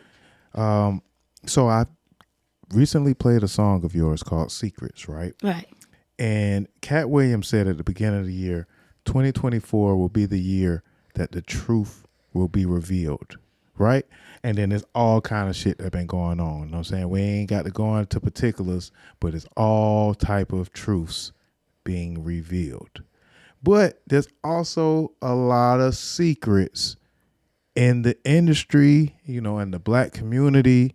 You know, it's kind of just something that we are used and bred to keep, you know, and it's kind of a sacred thing in the hood, especially, right? But I want to ask you, secrets. Where do you draw the line as far as keeping secrets? Like, you may know your homegirl that may be cheating on her man. You know, it's a lot of different types of secrets. Where do you draw the line? Anything that could jeopardize me. That's where I draw the line with secrets. If I feel it's something that could really jeopardize me, then that's where I draw the line. Yeah. Because I do feel like there's a sense of you have to keep some type of privacy, you know, to yourself. You can't let know everything because people are very judgmental and things of that nature. But you have to be very transparent as well with a person. You don't want them to be sidetracked by any fuck shit that might jeopardize you or that person at the same time. And there's a lot of folks out there that are keeping secrets for the wrong people, man. You know, there's like a thing in our culture or whatever where, you know, certain things that we call snitching that's not necessarily snitching. Right. Then you got certain secrets that people are keeping for bad people. And it's kind of showing us what's going on right now, you know, to not kind of like all the way call it out. But what's going on right now is showing us that some secrets don't need to be kept. I'm going to be honest with you, and I don't mean to cut you off. One secret I don't feel needs to be kept ever is domestic violence. Definitely. A man putting his hands on you, that's not snitching. Girl, get the fuck up out that situation and call the police if you have to. Yeah. Yeah. That's it. And for, you know, as a man, I first off will say I apologize to Cassie for even doubting anything that happened. We don't just to protect that situation as far as from her stance. We don't have to go because we all know what's going on, but sometimes you just have to kind of believe a woman's story. Sometimes there are some situations and especially with the internet and going around and stuff like that where, you know, we just wanted to see a little more proof. But after seeing the proof, I just was like, damn, I don't want to see it no more. Like, I ain't want to see it after I saw it. But that's like some shit that you couldn't unsee. And I just thought about, well, damn, one of the first things I thought about was this video was 8 years old. And somebody was keeping a fucking secret for 8 years. When they and word is they were paid $50,000 to keep a secret like that. And there was other people that knew. And I would say that there were people that were saying the secret, but sometimes in our community, we damn near dismiss the people that are telling the secrets. It's like, oh man, don't be out there telling all this shit and don't be out there snitching on whatever. You know, sometimes like that. So there's a difference, man. And again, the domestic violence secrets, those aren't secrets to be kept. Those are secrets to be talked about, you know, secret. You know what I'm saying? So if you know anybody that's going through that, you know, you ain't got to tell their business, but talk to them and try to do what you can to get them out of that situation. And then from the fella's point of view, you know what I'm saying? A lot of us, you know, because again, I feel like there are things that happen in relationships or whatever that, you know, they're like, it's a taboo of, you know, behind the closed doors, whatever, like is one thing, but then it's like, it gets out of control and then it's just hard for when you're in it, it may be hard to identify exactly what the abuse, you know, and hard to escape. So I just want to say that is a secret too that I realized that, you know, you have to draw a line with that. And I apologize for even thinking that she was not telling the truth when the claims came out. Man, I want to say 2 points. First of all, I don't condone any type of domestic violence whatsoever. I'm a domestic violence survivor myself. So my heart goes out to Cassie. But there's 2 things too I realized. And when I was saying this on my post, when I posted it, because we all had good intentions and we all like to cover our black men because we know that, you know, they be attacked a lot. and they didn't come up from an upbringing of knowing how to love women and things of that nature. And I will say this to Diddy, because he did follow me and support me and things of that nature, and I never had that experience with him. I did before the claims was made. I shared a scripture where it said, don't extract the straw from your brother's eyes when you have a rafter in yours. Meaning, don't judge somebody and you don't know the situation, basically. And we did have hardcore proof, but I will say this, and what I wrote under that stuff, people don't know Maya Angelou was a prostitute. Rahab in the Bible was a prostitute, and people don't know this. David was an adulterer and a murderer, and Malcolm X actually was a woman beater before he became a civil rights leader. So I will say this: it's never too late to correct your wrongs and become a better person. I know the situation is hard right now, dealing with your demons is hard right now, and when you make a certain amount of money and you're in the public eye, all your demons is laid on the line. And some people's demons are not put to the forefront, but unfortunately yours are. All I could say in this situation for Diddy is I will hope that you become a better person from the situation, learn from it, and actually be an advocate for women in the future, and probably be a Denzel. Diddy's a very, very powerful man.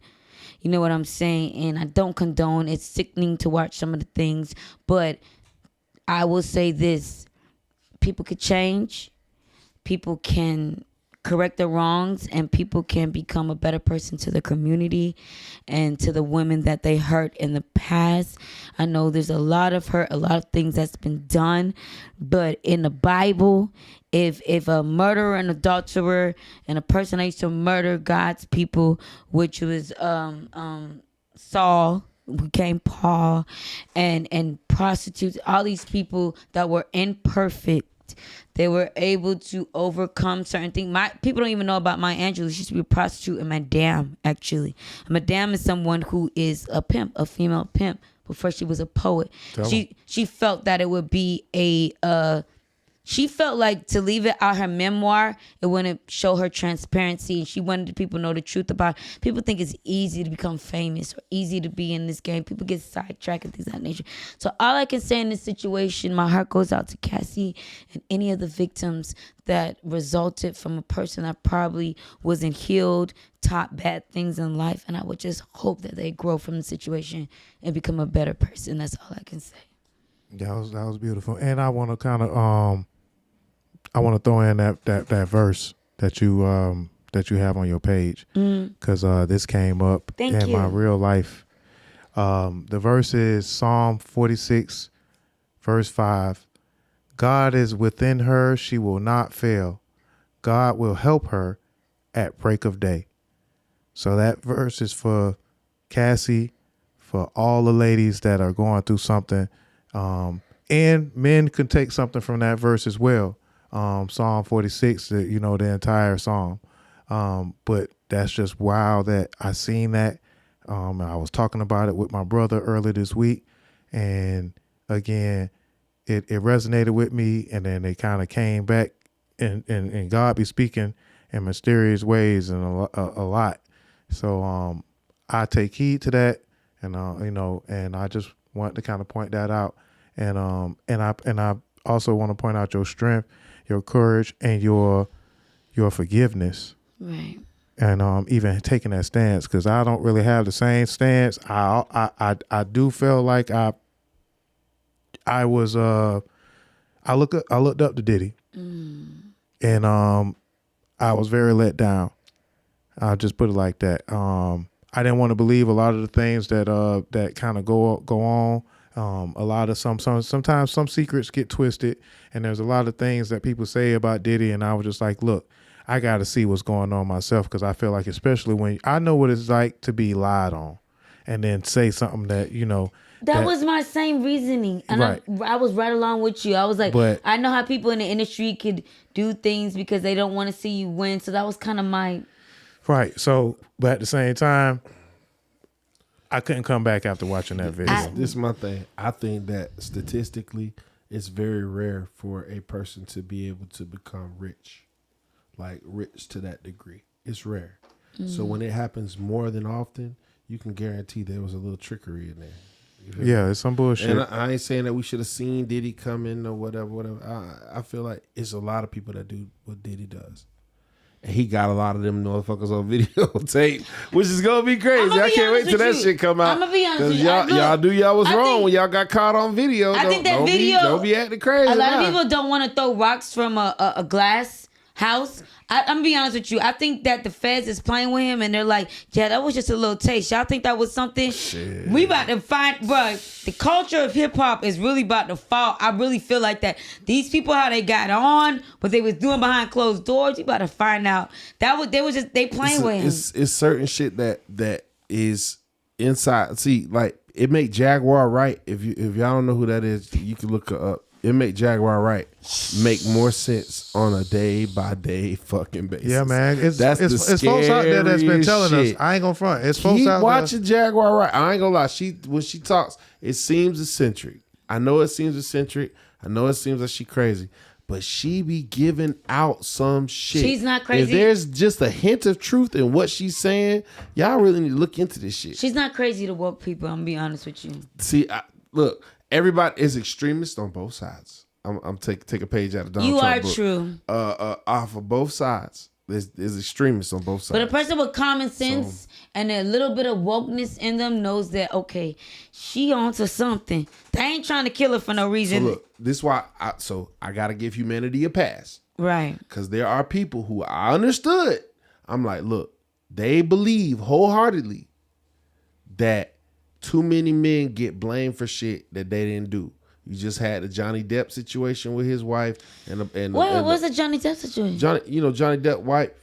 She said that he was beating on her and all type of fuck shit. I didn't know that. And he lost. That's why the Pirates of the Caribbean kind of fell off because they halted him shooting it because of that trial. I didn't know that. Turned out like he kept all the videotapes and everything, so like she got exposed. Turned out she was goddamn beating him. She was beating him. You feel me? But she the one brought the lawsuit and all that shit. See, that's what we didn't know about the Diddy situation. We were trying to give her the benefit of the doubt. There you go. So that's the only reason that they ain't really come down Diddy neck that quick when it came to it. Like they spoke about it a little bit, but really they ain't speak about it. You feel me? They kind of just let that shit go. And then the Tory Lanez situation, I was just I feel for Tory.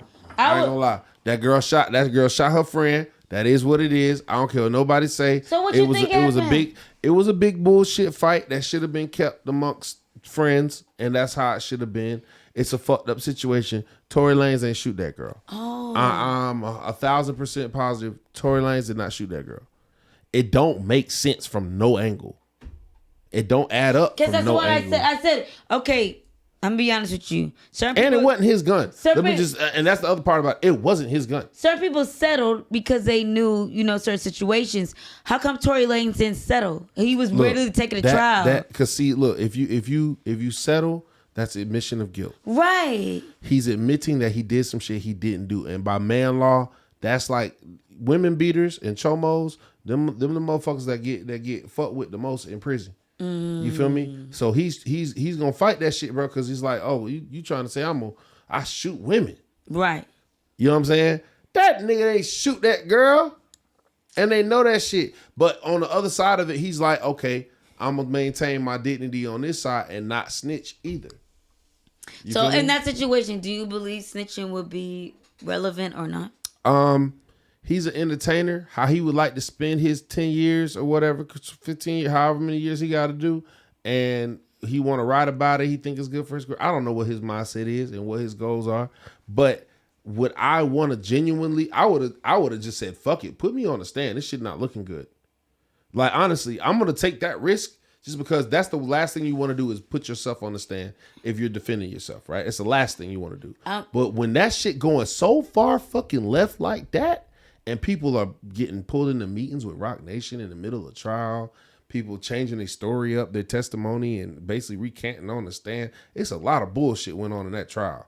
So for him to just say, fuck it, I'm going to leave it up to the jury. And I understood because as the case sat, it looked like Tory was about to go home. And then the verdict came back, and it was just like kind of shocking as the verdict, like, oh, they really, really convicted this nigga. Damn. You feel me? And that was to a lot of people. It was like, really? Like after the trial we just saw? Really? Megan lied about even fucking the nigga. What you mean? And I believe my dog Carl Crawford too. I know Carl. You feel me? Carl said that that's what was going on. I believe that nigga. I'm gonna be honest with you. I kind of side with Megan. It's all right. That's okay. The reason why I say that is because I just feel she's a very, we go through the industry and we go through a lot of things when you deal with certain things, which is a very educated woman. Mm-hmm. She dealt with a lot of things. She gave Tory Lanez a chance, to be honest with you. He's the one, honestly, that kept egging it on social media. She is the one, honestly, that wanted to be done with it. Okay. Now, how do you remember the chain of events? Because how I remember the chain of events, and I could be wrong. Y'all correct me in the chat if I was wrong. Tory didn't say anything anything derogatory or downplaying or anything like that to Meg until after she made that fucking video. What video? The video on her Instagram explaining that Tory shot me. Her just saying flat out, Tory shot me.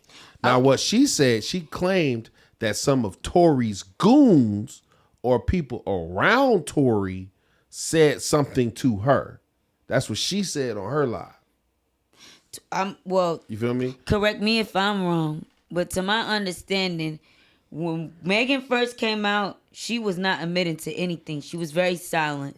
She kept it a G. She kept it a G. She said it was glass in my foot. She said it was glass in my foot. Yeah. Which was also, see, this is the thing. Two things can be true at once. It was glass in her foot because she kicked out the fucking window. And they all testified to that. She kicked out the window. She probably got some glass in her foot. Who kicked her out the window? No, Meg Thee Stallion kicked out the window in the truck. Oh, I didn't know that. Yeah, they were fighting. You see what I'm saying? She kicked out her and Kelsey were fighting. She kicked out the window in the truck. They all testified to Meg kicking the window of the truck out. So the glass makes sense. You see what I'm saying? I get that. The shooting is the only thing that's the problem. There was also bullet fragments. I'm not denying she got shot. See, that's the thing. I think she did get shot. I believe what the man said when the neighbor got on the stand and told the truth the first time. He said, I never seen Tory Lanez with the gun. The girls were fighting and tussling on the ground. He said that he didn't see. But why were they fighting? He didn't see Tory Lanez shoot the gun, and then he came back and That's said fine. that he seen Tory Lanez with the gun because he got the gun from supposedly from Kelsey. So the chain of events, how I understand it, and from what I read from everything else, was okay.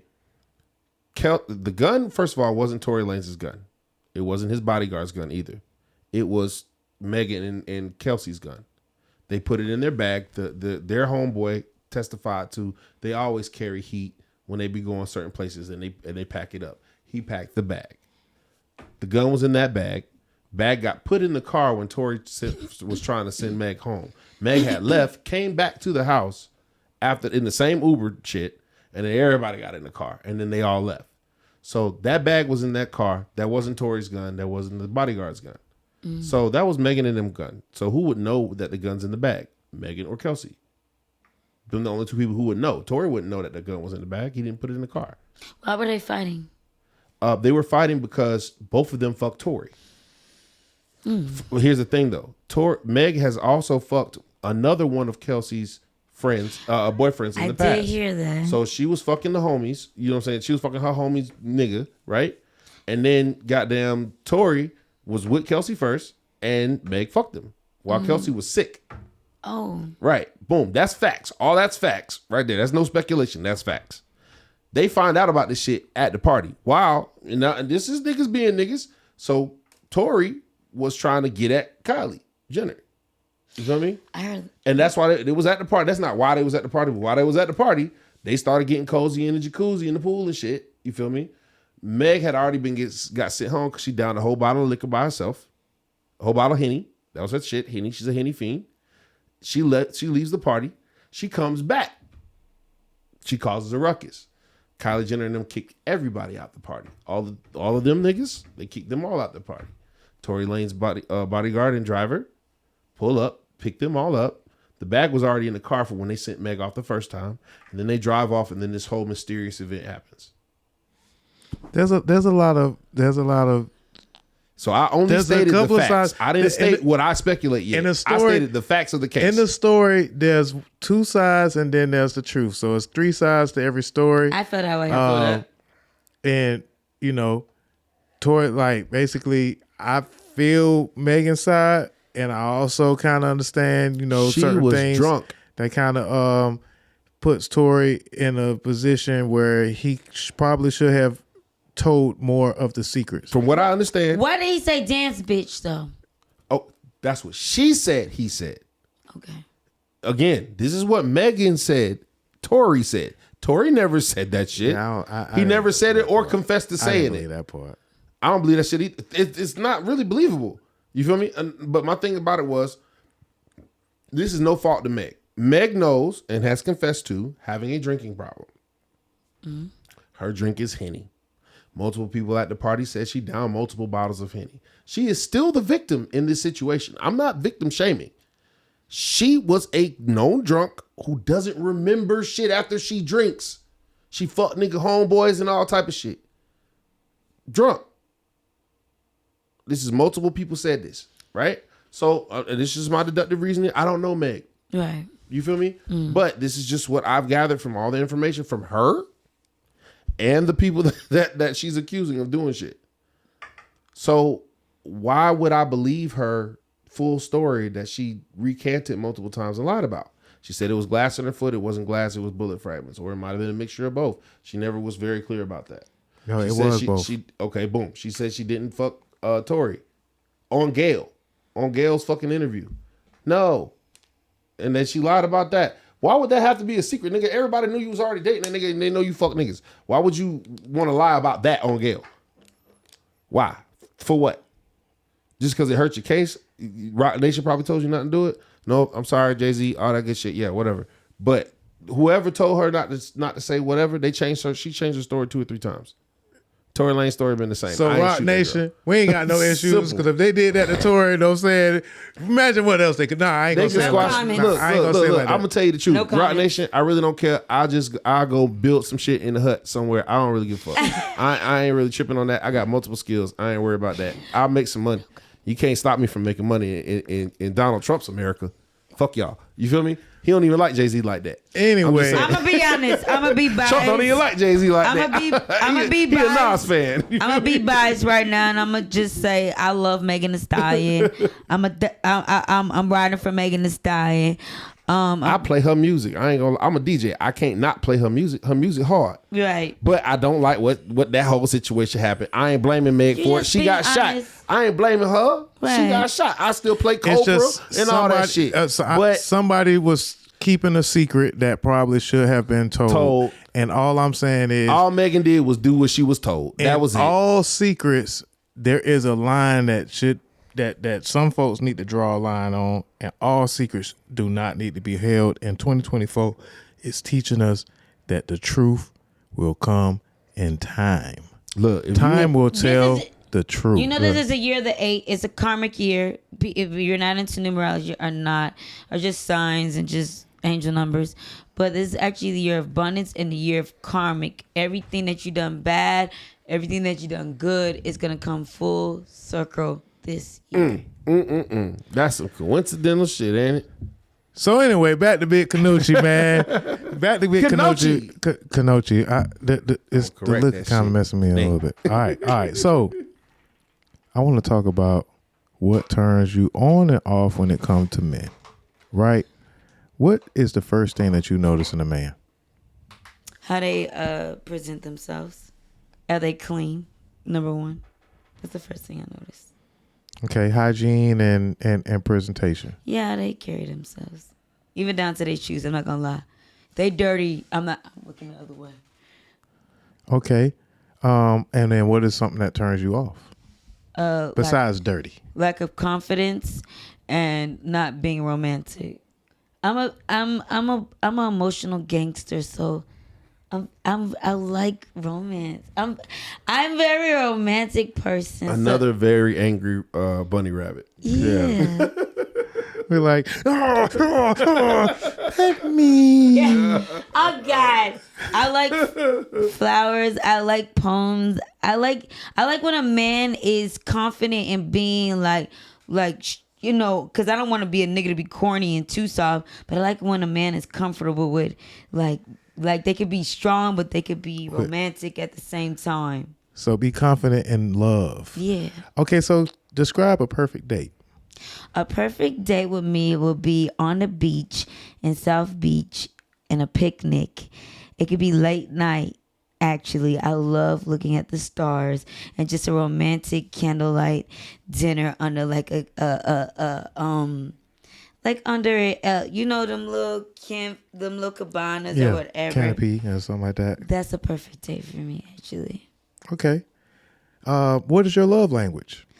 My love language is action. Love is words and action. I like both. Words of affirmation and acts of service. Words, and I like that you said that. It's a difference between just saying words of affirmation. You're beautiful. You're a queen. You know, those type of. You're fine. You're sexy. Sometimes men think because I get a lot of compliments on social media that those things are not important to me, but people don't understand. I don't give a fuck about them compliments on social. I care about my one person that. Yeah, it's not who compliments. It's not how many compliments. It's who they coming from. Right. So I love, it turns me on when a man thinks I'm so beautiful and so attracted to, like, damn, girl, you're so fine, you're so beautiful. That turns me on, to be honest with you. I'm a Leo, so I like to be center of attention, so I like to be felt like the sun, moon, and stars. Even though I know men might be attracted to other women, but at least make me feel like that type shit. Like you the only one. Yeah. Okay. And like I'm a dream girl. Write a song about that, too. I am. Okay. All right. Write a song about your love language. So what is some lame ass shit that's in your DMs? Like a nigga asking me to shit for him for some money. Oh my God. That's so. I've never. Watch out for the feet niggas and the scat niggas. Oh man, not again. Oh shit. Another one of the scat play and the feet niggas. Oh. I mean, ain't nothing wrong with fetishes, but sometimes, you know, they just give some men them bad names. But they ask you to watch you shit. That's a lot. That's sick. That's some sick ass shit. Did he offer to pay for it? I wonder what the fuck happened to them. Like, where does that start at? What left turn? Yeah, what left turn in your brain happened at what age to make you like that shit? The stank ass. That's all I'm thinking about. Somebody just said I have a pee fetish. A pee fetish. Okay, so you have to see women's how skirt. did that happen? How did that happen? Let me tell you something. And I don't. Come on, chat niggas. Tell us, chat niggas. She got the chat up. Come on, chat niggas. One thing is a turn off for me in my DMs. They think because I show my booty or shake ass that I'm easy. That's a worst turn off for me. Because I'm kind of a sapiosexual. I get turned down by when a man has wisdom and can carry a conversation. You want to have brain sex for all you slow motherfuckers out there. She's a sapiosexual. I'm a sapiosexual. Being. So I get turned on by conversation when a man can talk about multiple subjects. They know their history, they know culture. That turns me on. I'm not gonna lie to you. I'm an intellectual person. When a person tries to come at me, they like putting their dick in my that turns me the fuck off. Do not send me your dick. I don't want to see your dick. Don't look at me. I ain't sending no dick pics. I ain't with the scat play. You know what I'm saying? I ain't a feet dude. But, you know, I don't really kink shame, but we got to shame. No, I'm shaming that shit. We got to shame some of them. Yeah. Talk to my dog Chachi about that. Look, Chachi, I don't know what's wrong with these feet niggas. These feet niggas and these scat niggas, bro, they doing too much. Damn, no, man. Let me tell you something. That's the easiest money to make. Because I'm going to tell you, I'm contrary to what I post on social media. Like I said, I grew up with certain type of integrity. So some things I battle with, but I know I need to make money and be realistic at the same time. And I got 5 kids I take care of with no child support, by the way. So at the end of the day, there's certain things I'm just not turned on by. like I know I show ass on social media. I know I talk about some whole shit, but there, like it's a deeper side to me, if that makes sense. A lot of things I know will go up fast on social media, so I just do it. But deep down inside, I'm cringing. Billboard. Yeah. Get it? I'm cringing. Oh, look at the babies. Oh yeah, that's my babies. All boys. I have 3 boys and 2 girls. Which one of the girls? They're all right pretty. here. So you have to go back to other. That's just for my because my oldest daughter is. See, that's my oldest daughter. Okay, cool. So my oldest daughter is in Florida with their dad, Jehovah's Witness, another situation, child. Understood. I won't talk about. But yeah, then my 4 You know Amelia Cole? Yeah. She just came and did her photo shoot yesterday. I met her with Boss Tech. Okay, cool. Okay. At a party. See, that's what I'm saying. It's all connected. That's what I'm saying. I don't remember interview with when. Boss Tech. Okay, cool. Shout out to Boss Tech. She's dope. I love her. So sexy, so down to earth, just a real person. She warned me about some of the girls. Amelia like 2 weeks out from having her baby She's girl. beautiful. Yeah, she got 2 weeks out from having a baby Let me girl. tell you something. When I tell you you're a hater, sometimes they could be your biggest blessing. She honestly did an interview with me because so many females was talking about me. Females I didn't even know. So let me tell you something. Haters, if you got haters, you're doing something right. If you ain't got no haters, you ain't popping. Period. Hey, you done spit out a whole bunch of mini-me's. Like Go to the last picture. Them babies look like just like you. The last picture is the recent picture. That's my picture. Yeah. Mm-hmm. Okay. I love my babies. Oh my gosh. Okay. So yeah, we done talked about the music. We done talked about the hustle. We done talked about the family, man. And there's still so much that you're going to experience. So I can't wait to see you on your ascension, you know, to the top. I respect your artistry. I respect your craft. I respect your hustle. I respect your courage. And I respect your vulnerability. To come here on the Word of the Net and share these things about you. There's only one more question that I got to ask you, and this is gonna speak to your Jamaican and your Leo, your Jamaican, your island side. What is the craziest thing that you done did in a relationship? And you ain't got it might be a list. Sexually or no. I mean the crazy like the somebody made you mad and you had to get your Okay, let me tell you something. I'm gonna be honest with you. So I'm not even gonna say the person's name because they probably know who I'm talking about.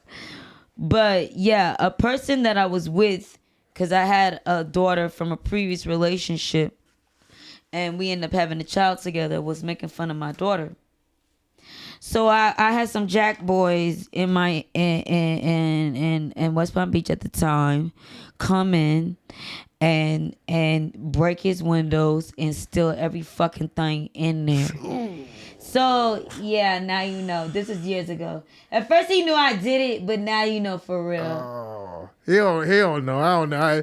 Ooh. And burnt every last fucking Armani Jordans. Don't ever play with my fucking children. I don't play that shit.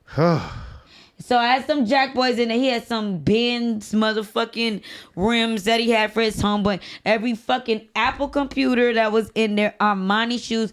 Motherfucking, it was, and I got a cut off of that shit, nigga. Oh man, see, yeah. I feel like the hyenas when they were saying Mufasa, and it was like, do it again, say it again. And I came the next day like, oh my gosh, they stole your stuff. Oh my gosh, I can't believe they did that to you. Oh, shit. Okay. Uncle. All right, I'm waving the white flag. But again, I wish the crazy days beyond you. Bad. What? Look, let me tell you something. When you've been in prison not prison, because I didn't been in prison. When you've been in jail so many times, and let me tell you something. Last time I went to jail, I was in a cell with a female that stank so goddamn bad, and they only gave her 2 pads and 2 underwears, and she was on a period. Oh no! How do you tell a woman when she stank? Do y'all tell a woman when she when they got BO? I do. But I feel like if I'm your friend, I'd rather be honest with you for somebody to talk shit about you. Hey, have you ever heard about boric acid? Have you ever heard about yoni cleansing? Well, I obviously wouldn't know, but No, but boric that's acid. You ain't never buy that shit for no female? That's what I tell my friends. Nah. Hey, use a suppository. You might want to drink a little bit more water. I tell them that my friends will tell me. Them holistic women, they do that shit every like month or whatever after their period. They be doing some shit. I do vinegar steam show. The only bath vinegar. I tell my friend that asked me one time, do I stink? For you to ask me, you already know you do. So I'm gonna tell you the truth. Shit. Yeah, I'm gonna tell you things because sometimes women were not taught to clean from the bottom down. They were not taught to take. I don't douche. From a very young age, my mom was taught. People don't know that you're not supposed to douche. It's bad for you. It's bad for you. They were not taught the right things as a woman to properly. I'm Jamaican and I'm Caribbean, so a lot of things that we eat naturally, our coochie's gonna smell good because we eat natural things. Fruits. Yeah. Daddies. Yeah. Natural. I think that's why I never got a BBL either. From a very young age, I always ate healthy just because from my Caribbean side, and we were just taught like to take fish oil and coconut and things that people can't, don't really, Americans don't talk about it. Yeah. They ain't raised with. Yeah. Yeah. Okay. Well, I hope y'all learned something. What was the bath called? You wrote what you said? Yoni bath? Yoni. bath. The Yoni vinegar bath. Just put some 3 things of spoons of vinegar in the bath. I thought that was that snap that coochie bag. That's what that is. Your mama ain't never teach you that? Like, I mean, I wouldn't know. Well, they wouldn't teach us that shit. like, yeah, But look, I ain't gonna lie, man. Look, I done seen a lot with that dating a holistic girl. You see a lot of shit. No, we don't play about. Let me tell you, we don't play about our cleansing and getting in that bathtub or whatever we got to do. Because we believe the womb is connected to you spiritually. That has to be cleansed. Your coochie had to be cleansed. Like, yeah. Now I'm gonna let y'all know something. It's some girls who just had some decent home training that they shit is right. I don't know what they do to they shit. They don't do all that extra, but they shit be right. You know what I'm saying? I ain't saying it don't help. Let me tell you, it's too some girls need that shit. So if y'all need that shit, you need that shit. It's two simple things. They was taught to wipe down, and they was taught to cleanse after your period. It's just two simple things. Don't douche. And they do that. So yeah. I understand. Yeah, they do that. And they eat healthy probably. Yeah, they eat healthy. And drink a lot of water. Okay, island too. Okay, all right. Okay, island. All right. I think the island women might have the secret to that. They shit. do. That's All right. They do. That's just what it is. The island women got the secret to it. Shout out to the island women. Hey, man. Shout out to Yes, the island man. women. Y'all keep y'all shit fresh. I appreciate that. Lovely y'all dope. conversation, man. I appreciate you being so vulnerable and teaching these folks, you know what I'm saying, a thing or two about courage, a thing or two about cleanliness. Like cleanliness is next to godliness. It is. Psalm 46 and beyond, man. You got like spirituality. So yeah, it's more to this nice young lady than the ashe. And a big ass. Yeah. I know I got a big ass, and I love my big ass. God want to give me a big, beautiful ass, not to show it, but there's more things to me. Definitely. So go stream the music, man. Hustle over everything. Big Freak. Go get the merch at Kunoichi Empire on the Shopify website. You on point. Yeah, man. You remembered everything. I'm impressed. Breaker In. What's it? Well, Breaker Man. Yes. Breaker Man. Ashe. Yeah. All of that, man. And stay big mad or don't, because this one is on the way, man. Can I freestyle before we get off? Yeah, Sure. yeah. You need a beat or something? Yeah. Oh, put on the beat. I'll ride that shit. Oh shit. Before we log Let's out, go. I'm a ride that shit for you. Period. What we got? Anything. What we got? Hit me with anything. I promise I'm ready for that shit. Well, yeah, okay. This might be a little. I've just picked any beat, so I don't know yet. Okay. Okay. Yeah.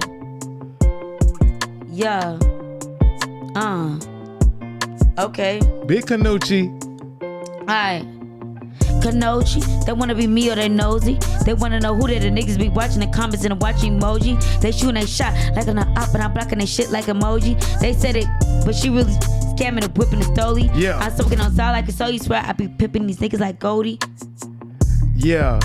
Big Pimp, Big Kunoichi. All right, I'ma keep riding it. Hey. All right. Shout out to okay. Rich. Shut up. It's Mulan and I came with a nut up. I be walking that shit cause I'm talking that shit with his F and I bet he won't run up. And I think his head with no BBL. Got him thinking my body was done up. No breakfast in bed, I'm breakfast ahead. I'm eating on this cat to sun up. I'm too far ahead of niggas. I be #1 fan trying to get with him. Is it round for the come up? Beat a bitch like a band every time to butter. Niggas ain't really 100. Play with niggas. Yeah.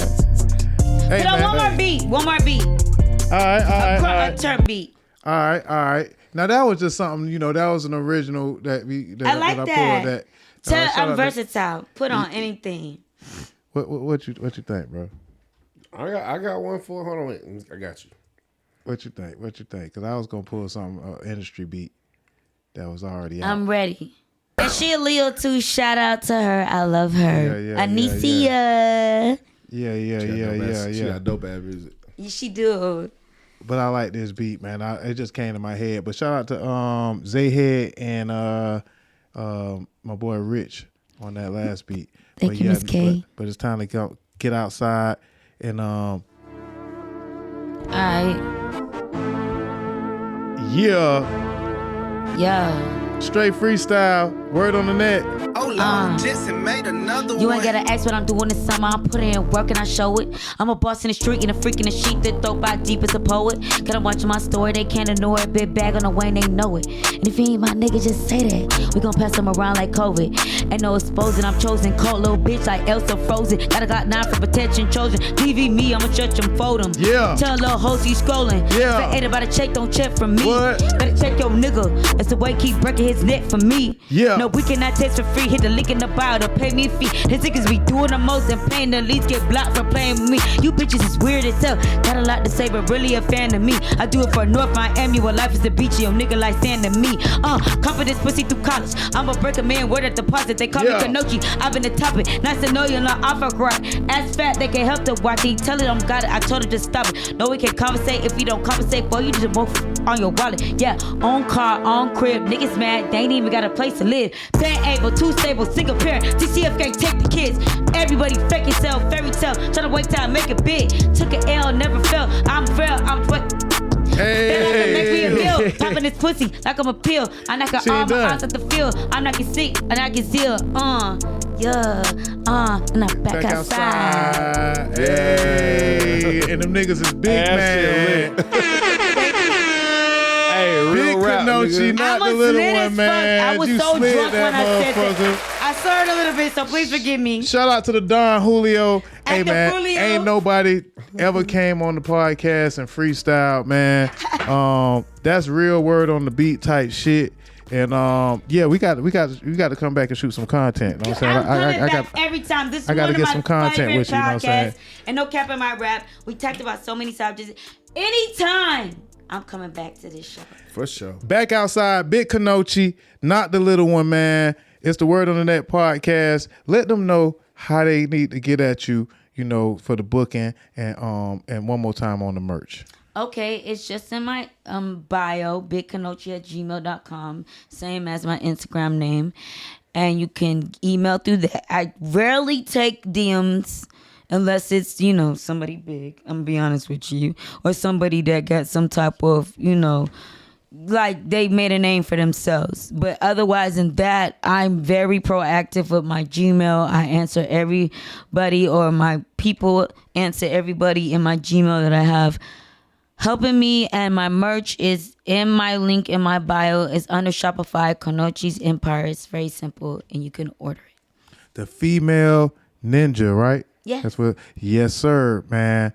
It's been a pleasure, man. I learned so much. Nobody came on this bitch and ripped the freestyle like you did, man. So, hey, we going up. It's going viral. It's the Word on the Net podcast. Before I get out of here, I want to say shout out to my brother, Hold Your Head. Shout out to my other brother, Smoke. Shout out to my brother, Saint, a.k.a. T-Dash. You know what I'm saying? From St. Louis. Yeah, it's his birthday, big Taurus, but now it's Gemini season.